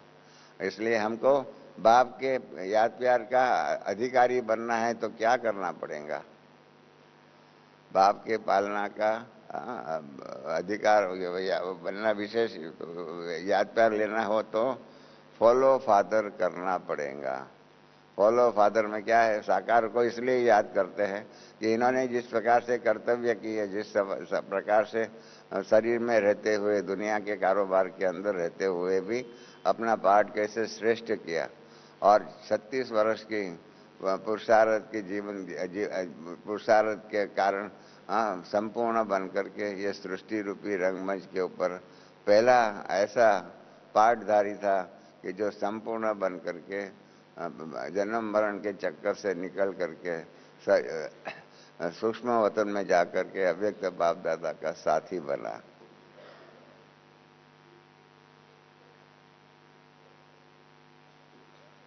इसलिए बाबा ने फिर से कहा कि ब्रह्मा बाप ने आज विशेष बाप दादा दोनों को फॉलो करने वाले बच्चों को सामने ला करके विशेष याद प्यार दिया। फिर आगे बताया, बहुत सुंदर बात कही है। बहुत बहुत बाबा ने, ब्रह्मा बाबा ने सबको बहुत बहुत दिल से प्यार दिया। आज की दुनिया में प्यार शब्द जो है ना, थोड़ा बदनाम हो चुका है। प्यार, लव, और इस प्रकार से स्थूल रूप में ही सब ले लेते हैं। इसलिए बाबा ने ये प्यार शब्द को कोई स्थूल रूप में नहीं लेवे, इसके लिए बाबा ने प्यार की भी डेफिनेशन बताई है। प्यार माना वो शरीर का प्यार, ये वो नहीं, परंतु बाबा का कहने का जो शुद्ध प्यार, अर्थात जिस प्यार के कारण फॉलो फादर का वरदान मिलना है, वो है प्यार। जैसे ऊपर बताया ना, ब्रह्मा की संतान माना ब्राह्मण, इस प्रकार से प्यार माना ही कि फॉलो फादर का जिससे वरदान मिलता है, फॉलो फादर करने से वरदान मिल जाएंगे, इसको प्यार कहेंगे। ये रूहानी प्यार है। ये रूहानी प्यार को दुनिया में किसी को समझ में नहीं आएगा, तो इसलिए रूहानी प्यार का बाबा ने कल महिमा बनाई। फिर से जो बेचारे जिन्होंने आप सब जिन्होंने नहीं देखा, उनके लिए बाबा ने कहा, ब्रह्मा बाबा को साकार में नहीं, लेकिन चरित्र सुन करके ब्रह्मा बाप से दिल में मिलन बनाते आगे बढ़ रहे हैं। तो बाबा के चरित्र जो है हम यहाँ सुनाते हैं, इसलिए सुनाते हैं चरित्र आदि, ताकि उस प्रकार के चरित्रों के बातों को सुन करके आपको भी ऐसा बाबा को फॉलो करने की प्रेरणा मिले। और इसलिए बाबा ने एक सावधानी भी दिया है आगे करके। बाबा ने कहा है तो ये फॉलो करने का कार्य कभी भी छोड़ना नहीं। ब्रह्मा बाप को, यहाँ तो अव्यक्त बाप दादा, दोनों को बाप दादा को फॉलो करने का कारोबार कभी भी छोड़ना नहीं। क्यों ब्रह्मा बाप को क्यों याद करने का? वो बहुत सुंदर बाबा ने कहा, भाई ब्रह्मा बाप ने आप जैसे ही, हम जैसे ही, वो भी साकार में थे, आप जैसे ही साकार रूप में पाठ बजाया और पास हो गए। बहुत सुंदर ये महावाक्य है कि ब्रह्मा बाप भी हमारे समान थे, हमारे समान साकार रूप में पाठ बजा करते, पाठ इतना सुंदर बजाया कि इसके कारण वो पास हो गए। और इसलिए बाबा ने 18 जनवरी का एक नई डेफिनेशन दिया कि आज का यह यादगार 18 जनवरी का जो यादगार दिन है वो ब्रह्मा बाप के पास होने का दिन है। जैसे होता है ना, कोई दुनिया में स्कूल में कॉलेज में पास हो जाता है तो कितना हर्ष मनाते हैं, उसका पास होने का दिन मनाते हैं, कॉन्वोकेशन होता है, क्या क्या दुनिया में होता है। इस प्रकार से ब्रह्मा बाप का पास होने का दिन माना ही 18 जनवरी। बहुत सुंदर बाबा ने सर्टिफिकेट दे दिया ब्रह्मा बाबा के लिए कि पहला ब्रह्मा बाबा का पास होने का ही 18 जनवरी की महानता। देखो कितनी सुंदर महानता बाबा ने कल की मुरली में बताया। बाबा की मुरली बहुत फास्ट थी पर बहुत ज्ञान के सिद्धांत बताए हुए हैं। फिर बाबा ने सबको इमर्ज किया, ब्रह्मा बाबा ने सुबह, और साकार रूप में इमर्ज करके बहुत याद प्यार दिया। आप सबके मन में भी बाबा ने कहा कि आप सबके मन में भी ब्रह्मा बाप समान साकार में पाठ बजाने की स्मृति रहती है, भले देखा नहीं परंतु सुना तो है ना। और इसलिए सबको मालूम है कि ब्रह्मा बाप ने साकार रूप में क्या क्या किया। मैं हमेशा ही कहता हूँ कि आप सबको ब्रह्मा बाबा को फॉलो करना हो तो ब्रह्मा बाबा के चरित्र को अच्छी रीत से जानो, समझो और पढ़ो। उसके बारे में ज्ञानामृत आदि में बहुत सी बातें आती हैं। बहुत से बहन भाइयों ने अपने अनुभव लिखे हुए हैं। हमने भी 18 जनवरी बाबा व्यक्त हो गए, उसके बाद बहुत अपने सबको कहा गया आर्टिकल लिखो, तो हमने भी ये आर्टिकल लिखा ब्रह्मा बाबा की स्मृति में। उसका नाम रखा था 2 बूंद स्मृति के, 2 बूंद स्मृति के मोती। इस प्रकार से आर्टिकल लिखा था। ऐसे बहुत से आर्टिकल छपे हुए हैं।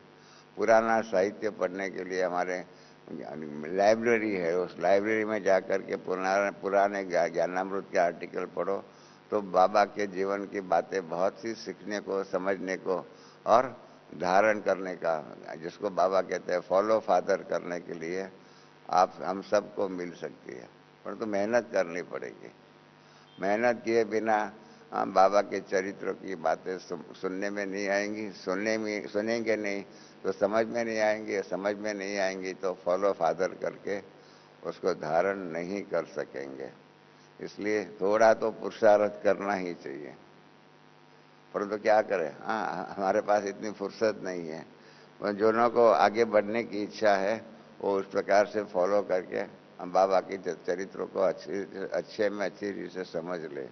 हमारे टीचर्स बहनों को खास इसका वरदान मिल सकता है क्योंकि उनके पास थोड़ी ज़्यादा समय की सुविधा है। ब्रह्मा बाबा ने साकार में क्या क्या किया वहाँ वो सीखने का है। कैसे कैसे प्रीति की रीति निभाई, प्रीति की परमात्मा के साथ प्रीति की रीति भी निभाई और साथ साथ सेवा की भी प्रीति की रीत निभाई। परमात्मा के साथ याद किया, पुरुषार्थ किया, सब कुछ किया। मैं आपको अपना एक अनुभव सुनाऊं। हम लोग ब्रह्मा बाबा ने बॉम्बे में पहली प्रदर्शनी हो चुकी थी, 3-4 बार हो चुकी। फिर दिल्ली वालों ने वो प्रदर्शनी करने के लिए दिल्ली में प्रोग्राम बनाया, तो इसके कारण हमने ब्रह्मा बाबा को पत्र लिखा कि बाबा आपको एक बार प्रदर्शनी देखनी चाहिए। तो बाबा ने कहा ठीक है। तो बाबा ने हमको कहा कि बाबा तो जा रहा है, आपका क्या प्रोग्राम है? तो मैंने बाबा को टेलीग्राम किया कि मैं और उषा आपके साथ ट्रेन में आपके साथ चलेंगे। तो इसलिए यहाँ आए हम लोग अहमदाबाद से उस जमाने में तो मीटर गेज थी, तो मीटर गेज में हम अहमदाबाद से यहाँ आए। हम पहले जनता में आ गए थे और बाबा का मेल था, 2 घंटे का रास्ता डिफरेंस था। इतने में हम लोगों ने स्टेशन के ऊपर ही वेटिंग रूम में स्नान पानी कर लिया, नाश्ता कर लिया और ब्रह्मा बाबा आए, उनके साथ ट्रेन में बैठे और जाने लगे। ट्रेन में चार लोग थे, मैं, उषा जी और लच्छू दादी और ब्रह्मा बाबा, और बाकी डब्बे में और लोग थे, विश्व किशोर दादा, संतरी दादी, ये सब थे। इसलिए 8-10 लोग हम जा रहे थे। तो रात को जयपुर आ गया, जयपुर वाले सब मिल के गए। उसके बाद हम सो गए। उसके बाद 2:30 बजे मेरी नींद खुल गई, तो मैंने देखा कि ब्रह्मा बाबा जो है वो बैठे हुए हैं, बाबा शिव बाबा को याद करते हैं। तो मैं ऊपर की सीट में था, सामने की सीट में। मैंने बाबा को कहा, बाबा आपको नींद नहीं आती है क्या? क्योंकि ट्रेन में कईयों को नींद नहीं आती है। तो हमने बाबा को कहा कि बाबा आपको नींद नहीं आती है क्या? तो बाबा, क्या नींद तो मुझे आती है, पर तो मैं बाबा को याद करता हूँ। तो मैंने कहा, बाबा 2:30 बजे क्यों करते हो? बाबा ने बहुत सुंदर जवाब दिया, बहुत सुंदर। बाबा ने कहा, मैं क्या करूं, मैं आप बच्चों के जैसा भाग्यशाली नहीं हूं। तो हमने बाबा को फौरन कहा, बाबा हम ज्यादा भाग्यशाली और आप कम भाग्यशाली, ऐसा कैसे? मैं ये मानने के लिए तैयार नहीं हूं। बाबा ने कहा, नहीं, इस बात में आप भाग्यशाली है कि 24 घंटा आप अपना शरीर के द्वारा कुछ भी कर सकते हो, और मैं क्या करूं, दिन में तो वो बैठा रहता है।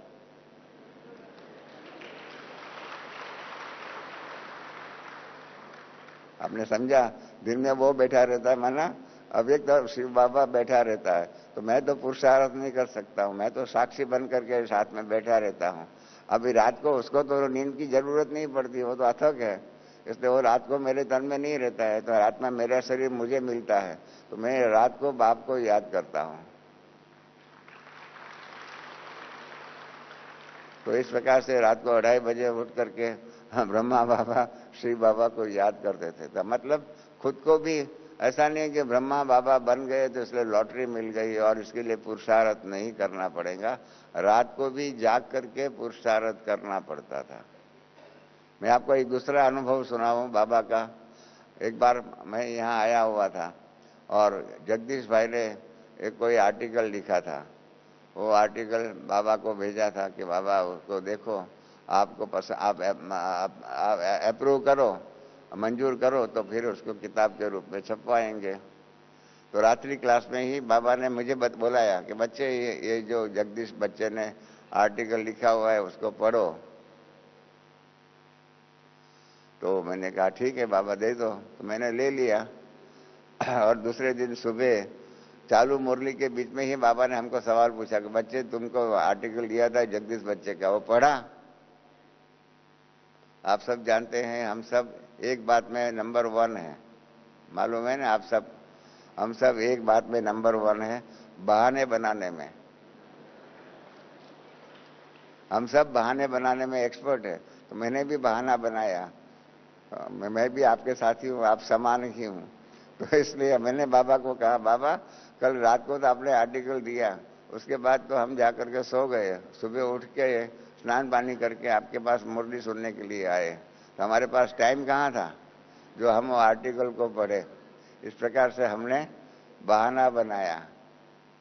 परंतु बाबा जो है ना, बाबा बहुत एक्सपर्ट है, जिसको हमारे गुजराती में कहते हैं चतुर सुजान, मतलब बहुत ही हमारी वकालत को बाबा भी वकील बन करके काटते थे। तो बाबा ने कहा, किसने कहा तुम्हारे पास टाइम नहीं था? मैंने कहा बस बाबा रात को तो आपने दिया रात्रि क्लास में, और रात को सो गए, सुबह उठ करके आपके क्लास में आया, कहाँ हमारे पास टाइम था?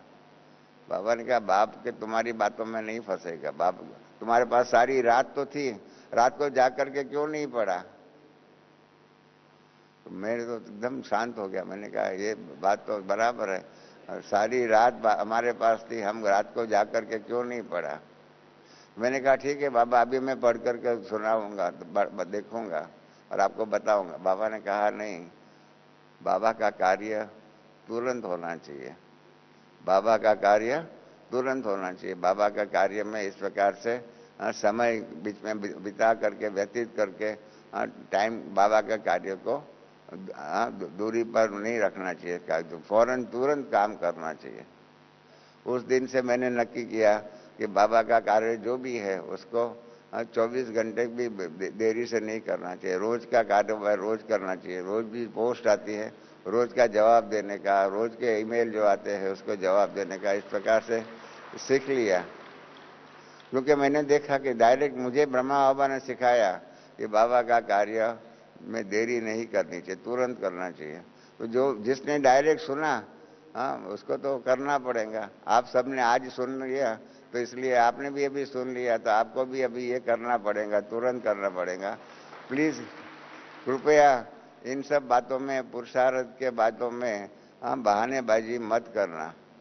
मैं समझता हूँ कल के 18 जनवरी की मुरली का एक फायदा ये भी ले सकते हैं कि आज से हम बहाने बना करके अपने पुरुषार्थ को ढीला नहीं करेंगे। तीव्र पुरुषार्थ करके तीव्रता के आधार पर श्रेष्ठ पद पाएंगे। आप सबको मंजूर है कि हम बहानेबाजी छोड़ देंगे आज से? देखना, बहानेबाजी छोड़ने का लक्ष्य रखना तो हो जाएगा। मैंने तो उस दिन से लक्ष्य रखा जब बाबा ने कहा कि बच्चे, बाबा के ज्ञान के अंदर बहाना नहीं चल सकता है। सारी रात तुम्हारे पास थी और कैसा कह सकता है कि बाबा मेरे पास टाइम नहीं था। इस प्रकार से बाबा बहुत कई बार ब्लंटली बोल देते हैं हम बच्चों को सावधान करने के लिए।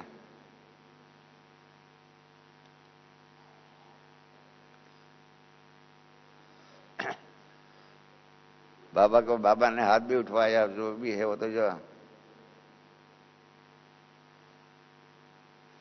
और बाबा ने फिर दूसरी बात कही कि बाबा ने हर जोन के बच्चों को इमर्ज किया। सभी जो भी बात, सबको ब्रह्मा बाबा ने ऊपर इमर्ज किया। जोन में तो आप सब होंगे, इस प्रकार से सभी बाबा के बच्चों को दिया और एक एक को बाबा ने याद प्यार दिया। फिर क्या है, बाबा ने कहा 12 किलो थे बच्चे, वाह। और अभी भी ब्रह्मा बाप तो अव्यक्त रूप में आप बच्चों को मिलते ही रहते हैं। इसलिए मैंने कहा ना, 3 रूपों का कारोबार जो है समझना पड़ेगा। एक अव्यक्त बाप दादा के रूप में, दोनों का कंबाइंड रूप में, एक अव्यक्त परमात्मा का रूप का, एक अव्यक्त साकार ब्रह्मा का अव्यक्त रूप का पार्ट है। तीनों को समझना पड़ेगा। तीनों को अगर जो समझ लेना, उसका, मैं ऐसा हंसी में कहता हूँ, उसका बेड़ा पार हो सकता है कि ये बाप का पार्ट है, ब्रह्मा बाप का पार्ट है, ये शिव बाबा का पार्ट है, और ये बाप दादा का, दोनों का मिला जुला पार्ट है। कल का मुरली का हमने देखा 99% जो है शिव बाबा का अकेले का ही पार्ट था। ब्रह्मा बाबा को उन्होंने कल इमर्ज नहीं किया, साथ में नहीं लाए। कल का पार्ट बाप दादा के रूप में नहीं था, परंतु बाप के रूप में, अव्यक्त बाप के रूप में ज्यादा पार्ट था।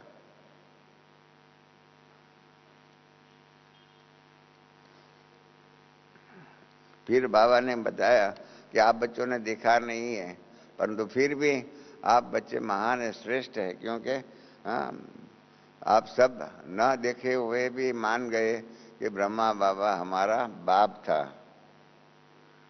और फिर बाबा ने बहुत सुंदर आगे की बात बताई कि आज की दुनिया के अंदर फॉलो फादर करना मुश्किल लगता है, लेकिन ब्रह्मा बाप ने कितना एक्यूरेट अपना पार्ट बजाया। समस्या तो सबके सामने आती है, समस्या के सामने आती है। एक भाई ने हमको 2-4 दिन पहले मुझे मिला कि ब्रह्मा बाबा के सामने समस्या क्यों आनी चाहिए।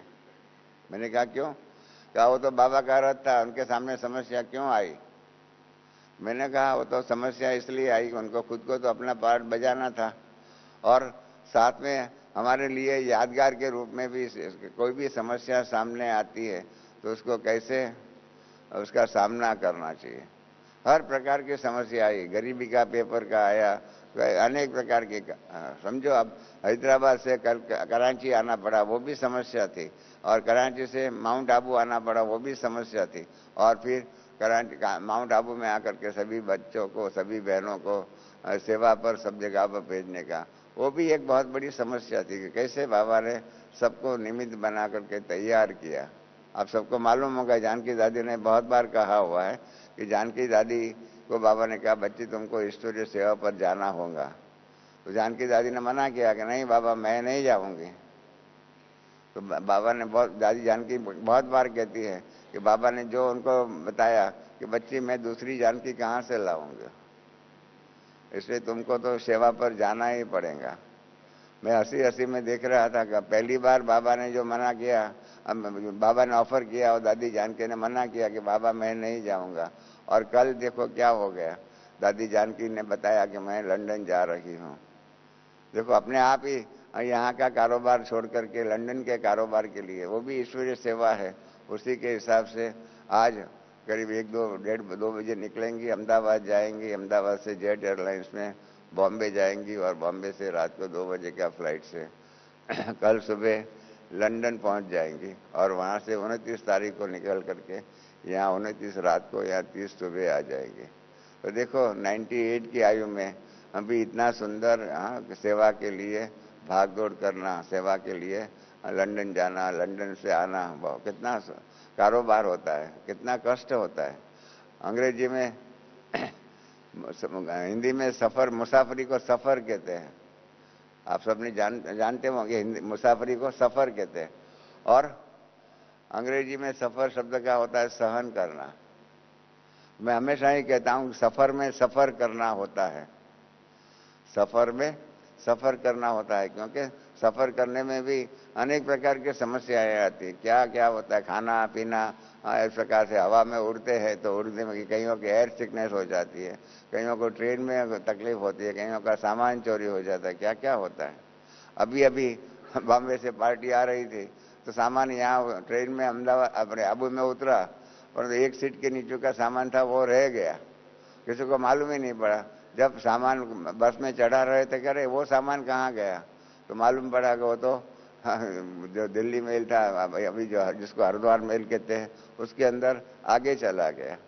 इस प्रकार से कई बातें होती है, कहीं हो कि क्या क्या क्या क्या नुकसान होता है। मतलब सफर के अंदर सफर करना होता ही है, उसके बीच में। इसलिए ये मत समझो कि सफर करना माना कोई गोल्डन अपॉर्चुनिटी, गोल्डन चांस है। उसके अपना भाग्य बनाने के लिए और बात है, परंतु सफर में कई बातों की सहन करना ही पड़ता है।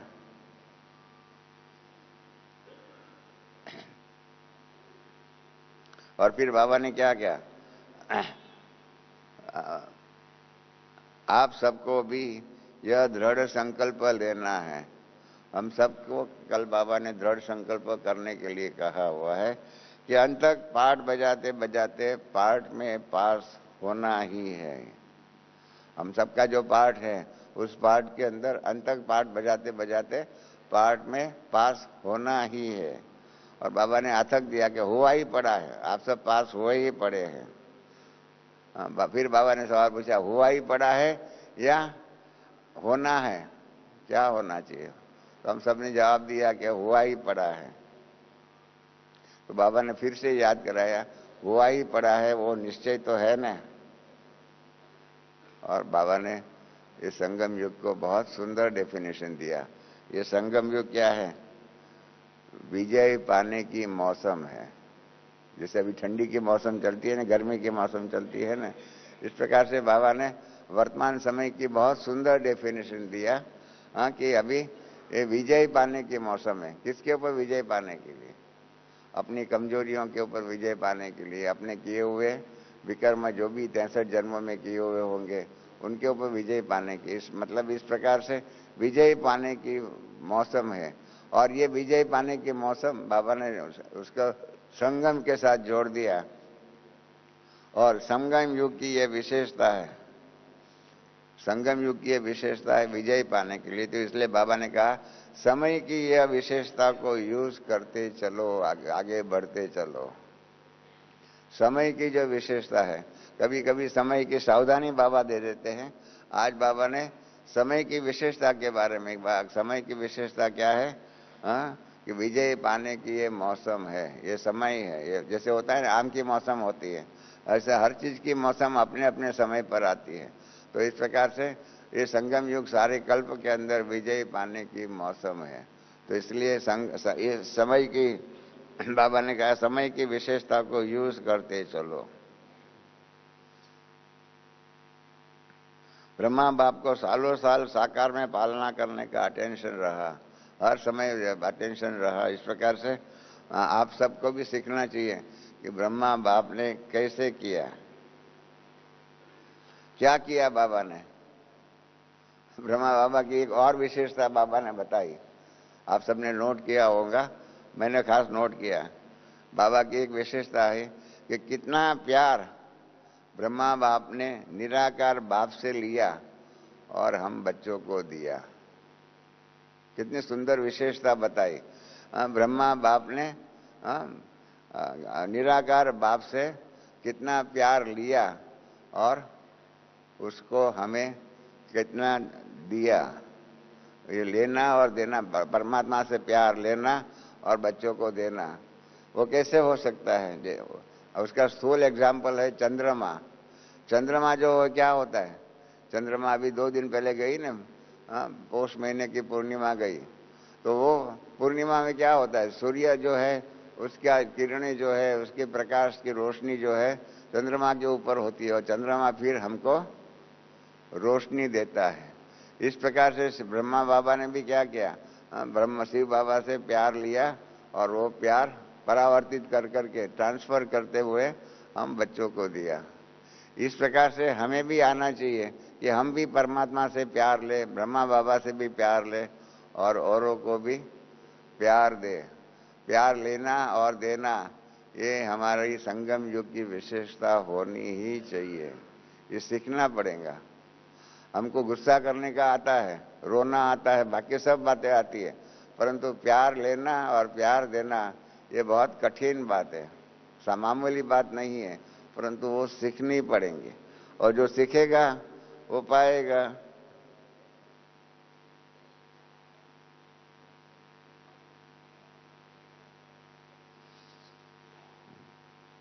फिर बाबा ने एक जिन्होंने पालना लिया हुआ था ना, उनको एक सर्टिफिकेट दिया कि जिन्होंने पालना ब्रह्मा बाप से ली थी उनको ब्रह्मा बाप की याद ज्यादा आती है।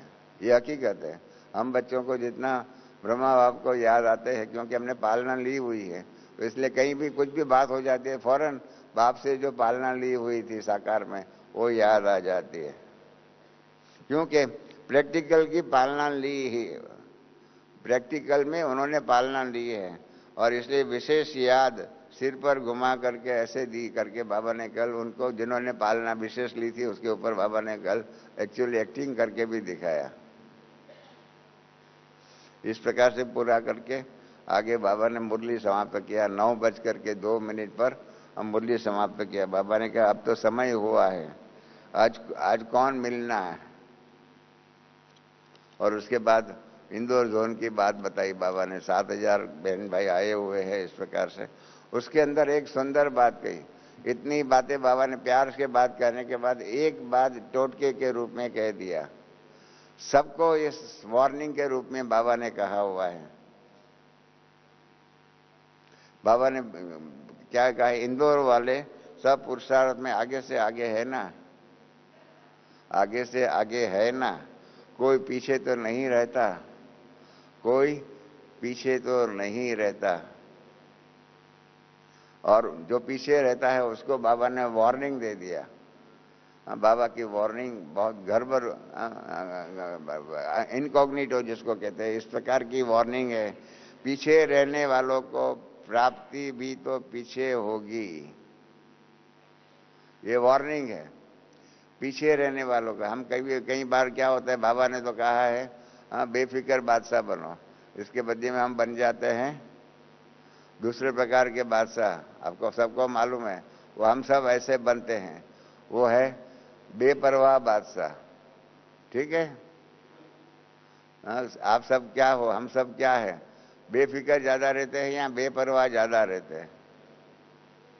तो बेपरवाह ज्यादा रहते हैं। तो इसके लिए बाबा ने कहा हुआ है पीछे रहने वालों को प्राप्ति भी पीछे होगी। इसलिए बाबा ने कहा इसलिए सदा नंबर 1 पुरुषार्थ में रहो, सदा पुरुषार्थ में नंबर 1 रहो। पीछे रहेंगे तो क्या हो जाएगा, प्राप्ति भी पीछे होगी। प्राप्ति का पीछे का अर्थ समझते हो? सतयुग में नहीं आएंगे तो परंतु त्रेता युग में आ सकते हैं। ऐसा भी हो सकता है, पीछे का अर्थ अनेक प्रकार की बातों का हो सकता है। तो इसलिए पीछे रहने वालों को पीछे रहना होगा। आप सबको यहाँ कोई ऐसे बैठे हैं कि ठीक है बाबा सतयुग में नहीं आएंगे तो त्रेता युग में आएंगे तो चलेगा। जो ऐसा समझते हैं सतयुग में नहीं मिला, और त्रेता युग में मिला तो भी चलेगा। ऐसा किसी की इच्छा हो तो हाथ खड़ा करें। सबकी इच्छा तो सतयुग से आने की है ना, पीछे में आने की तो नहीं है। पीछे तो और भी पीछे हो जाएगा, द्वापर युग से आने वाले भी बन सकते हैं। कितना पीछे होगा भगवान जाने। और तो लक्ष्य हमारा तो होना चाहिए सतयुग की आदि से साथ में आने का, पार्ट बजाने का, वो इस लक्ष्य रखना चाहिए। तो इसलिए बाबा ने कल हम सबको ये सावधानी दिया कि पीछे रहने वालों को प्राप्ति भी तो पीछे होगी। इसलिए सदा नंबर 1 हमेशा लक्ष्य रखो, हर कार्य में नंबर 1 जाना ही है। बहुत सुंदर बाबा ने इतनी दो लाइन के अंदर हमारे पुरुषार्थ का लक्ष्य दे दिया कि हमें हर कार्य में नंबर 1 जाना ही है। ठीक है लक्ष्य। नंबर 2 तो किसी को नहीं लेना है ना, कि नंबर 1 ही लेना है। जिसको नंबर 2 लेना है वो हाथ खड़ा करे। देखो कोई हाथ नहीं खड़ा करता है, सबको नंबर 1। तो बाबा ने भी कल कहा हर कार्य में नंबर 1 जाना ही है। ठीक है। हाँ, तो हम सब बाबा को वायदा करें कि बाबा हम सब हर कार्य में नंबर 1 जरूर जाएंगे। ठीक है भजन। हाँ, वायदा कर सकते हैं ना। जो ऐसा वायदा कर सकते हो हाथ तो खड़ा करें कि हम हर कार्य में बाबा नंबर 1 आज से जाएंगे। Thank you.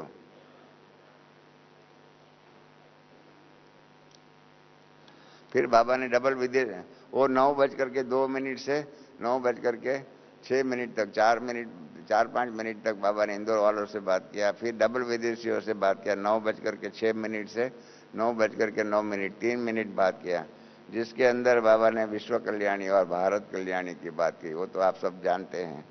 उसके बाद बाबा ने कलकत्ते वालों से बात किया, जिन्होंने फूलों का अच्छा श्रृंगार किया। और सभी को यही कहा बाबा ने, आप सब जो भी आए हैं, नए भी आए थे, सबको जो कहा, क्योंकि 600 लोग कलकत्ते से भी आए थे, वो साइड में बैठे हुए थे। इनको भी कहा कि आप अच्छे हैं, अपने घर में आए हैं।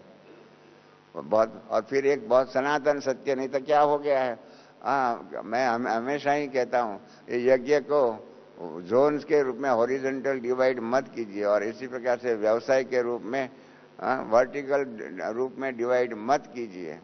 वही बात जो मेरी जो दृढ़ संकल्प है कि जोन्स जो है, वो जो भी है सेवा केंद्र जो भी है, ये सब खाली सेवा के लिए है। क्योंकि एक साथ में तो सब बैठ नहीं सकते हैं, एक साथ में सब आ नहीं सकते। इसलिए बाबा ने कल भी कहा कि सेवा के लिए सब अलग अलग हो गए हैं। कोई इंदौर जोन, कोई महाराष्ट्र जोन, कोई गुजरात जोन, वो सेवा के लिए हो गए हैं। प्लीज इस प्रकार से सेवा के आधार पर कारण जो बने हुए जोन से या जो भी अलग अलगता होगी है, वो अलग अलगता वाद के रूप में नहीं बने। हिंदुस्तान पाकिस्तान मत बनाइए। ये तो जोन जो है, जोन या सेवा केंद्र ऐसा नहीं होना चाहिए। मैं आपको एक बताऊं, हमारे हैदराबाद के एक जज थे, ये जस्टिस ईश्वरैया नहीं, दूसरे एक जज थे। वो चित्तूर के, तो वहाँ के कोई पालक जज भी थे। वो चित्तूर जो था ना, वो बेंगलोर कनेक्शन में था। चित्तूर बेंगलोर कनेक्शन में। मैं आप नाम सहित आपको कह रहा हूँ, ऐसा नहीं होना चाहिए। तो चित्तूर का वो पालक जज था, तो इसलिए वो जब चित्तूर में गए तो वहाँ के सेंटर पर गए। मैं नाम सहित कह रहा हूँ, ताकि ऐसी चीज नहीं होनी चाहिए। इसलिए मैं कह रहा हूँ कि चित्तूर में गए, तो उनको क्लास में भी बैठने नहीं दिया। कहा क्यों? कहा ये तो हैदराबादी है, हम सब कर्नाटकी है। इस प्रकार से बेचारे जो हाईकोर्ट जज था और जो चित्तूर का पालक जज था, उसको भी ऐसा कह दिया कि ये तो हैदराबादी है, हम तो कर्नाटकी है। इस प्रकार से हैदराबादी आंध्र प्रदेशी और कर्नाटक के बीच का जो भेद जो है, इस प्रकार से जो हुआ, तो जज ने हमको फोन किया, रमेश भाई ये कहाँ का न्याय है? मैं सेवा के लिए, मेरे को हाईकोर्ट का पोस्ट मिली हुई है हैदराबाद में, इसलिए मैं हूँ हैदराबाद का। मैं हैदराबादी नहीं हूँ। और मेरे को हैदराबादी समझ करके उन्होंने कहा ये तो हम तो कर्नाटकी है, ये हैदराबादी है, क्यों ऐसा मेरे साथ व्यवहार किया गया? मैंने कहा जज साहब सॉरी, ये व्यवहार के बारे में जो हुआ उसके लिए मैं आपको सॉरी के सिवाय कुछ नहीं कह सकता हूँ। तो इस प्रकार से ये नहीं होना चाहिए, ये भेद जो है ये भेद नहीं होना चाहिए। कल बाबा ने उसको बहुत स्पष्ट शब्दों में कहा कि सेवा के कारण सब अलग अलग हो गए हैं, बाकी हम सब एक है। जानकी दादी ने अभी पिछले 15 दिन पहले एक क्लास कराया था कि हम सब एक ही है, एक ही दैवी परिवार के हैं। और जैसे सतयुग में परमात्मा नहीं मिलने वाला है, उसी प्रकार से ये दैवी परिवार भी आपको नहीं मिलेगा। होंगे, हम सब मिलेंगे, परंतु दैवी परिवार के संबंध से नहीं मिलेंगे। वहां तो हर एक अपना अपना कर्तव्य करेगा, अपना अपना कारोबार करेगा। और इसलिए दैवी परिवार की जो महानता जो है, जो खुशबू जो है, और संगम युग में ही हो सकती है। तो इस दैवी परिवार की महानता, इसकी खुशबू ले लो, उसके अंदर क्यों भेदभाव निर्माण हम करें? ये सोचिए, ये सोचने के लिए बहुत बड़ी बात है। फिर बात सबसे बातें हुई, मेरे साथ की बात भी मैं आपको बता दूं। मैंने बाबा को गुलदस्ता दिया। मैंने बाबा को कहा सबने याद दिया है और हमने आपको एक संदेश भी भेजा है। तो बाबा ने ऐसा हाथ को मुख करके हिला करके सीधा ही हमको सवाल पूछा, तबीयत ठीक है? ये मुरली में भी छप गया है। हमको जो बाबा ने सवाल पूछा, तो आप सब कहेंगे कि ये रमेश भाई की तबीयत के बारे में क्यों बाबा पूछते हैं? इसका उसके पीछे इतिहास है। मैं आपको 2 मिनट में वो इतिहास भी सुना दूं। इसलिए मैंने कहा ना कि सारी मुरली के अंदर हमारे साथ का कई प्रसंगों का इतिहास है। तो क्या हुआ कि हमारे लौकिक जो युगल देव उषा जो थी, उसको कैंसर हुआ था, बहुत ही पीड़ा हो रही थी, दुख हो रहा था। तो बाबा ने उसको अपने पास ऊपर सूक्ष्म वतन में बुलाया और बाबा ने कहा कि बच्ची तुम्हें शरीर छोड़ना है। तो उषा ने मना किया कि बाबा कितना भी दुख हो, कितनी भी पीड़ा हो, मैं शरीर नहीं छोड़ूंगी, क्योंकि मुझे रमेश की जो है हेल्थ का ध्यान रखना है। उसके हेल्थ का ध्यान रखना है इसके लिए, क्योंकि मुझे ब्रह्मा बाबा ने ये पाठ दिया है कि मुझे रमेश का ध्यान रखना है, तो इसलिए मैं शरीर नहीं छोड़ूंगी। परंतु उषा ने कहा कि आप अगर वायदा करते हैं कि आप मेरे बदले में रमेश की हेल्थ का ध्यान रखेंगे, तो मैं शरीर छोड़ने लिए तैयार हूं। आप वायदा करो। और शिव बाबा ने वायदा किया कि बच्ची मैं रमेश का ध्यान रखूंगा, तुम अभी शरीर छोड़ सकती हो। तो उसने कहा ठीक है बाबा, मैं शरीर छोड़ने लिए तैयार हूं। तो बाबा ने कहा, वो कोमा में थे, उसमें बाबा ने नीचे फिर से उसको भेजा और कहा जाओ सबसे छुट्टी लेकर के आओ।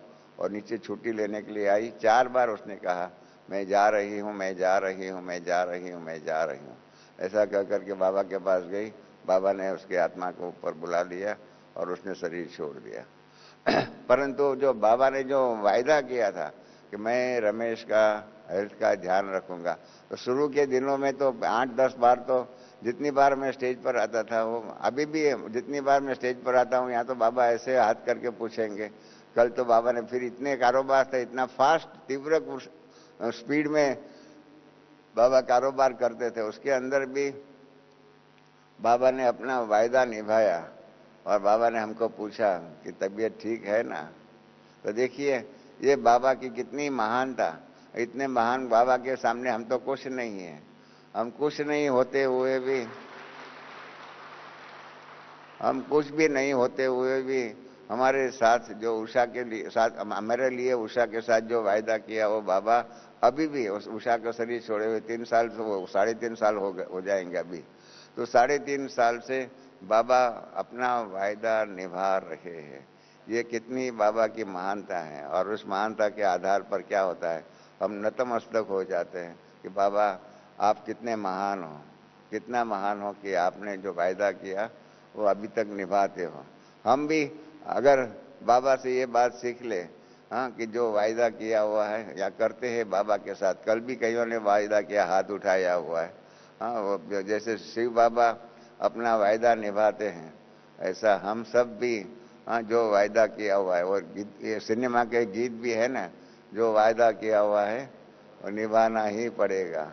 वो गीत गाते रहे और जो भी वायदा किया हुआ है, वादा किया हुआ है परमात्मा के साथ, जैसे परमात्मा हम बच्चों के साथ किए हुए वायदे को निभाते हैं, इस प्रकार से हे बाबा हम भी आपके साथ किए हुए वायदा को निभाते ही रहेंगे। अगर ये प्रण, ये निश्चय, ये प्रतिज्ञा हम सब करें तो कल का 18 जनवरी मनाने का सफल हो जाएगा। इसलिए मैं समझता हूँ आप सब बाबा के साथ अपने दिल से वायदा करिए कि बाबा हम आपसे जो भी वायदा कर रहे हैं वो वायदाओं को निभाते रहेंगे। ठीक है? सबको मंजूर है? जिनको मंजूर है वो हाथ खड़ा करें। तो ठीक है, देखो आप बाबा के साथ वायदा कर रहे हो, मेरे साथ नहीं, बाबा के साथ कर रहे हो। संभालना इस प्रकार से।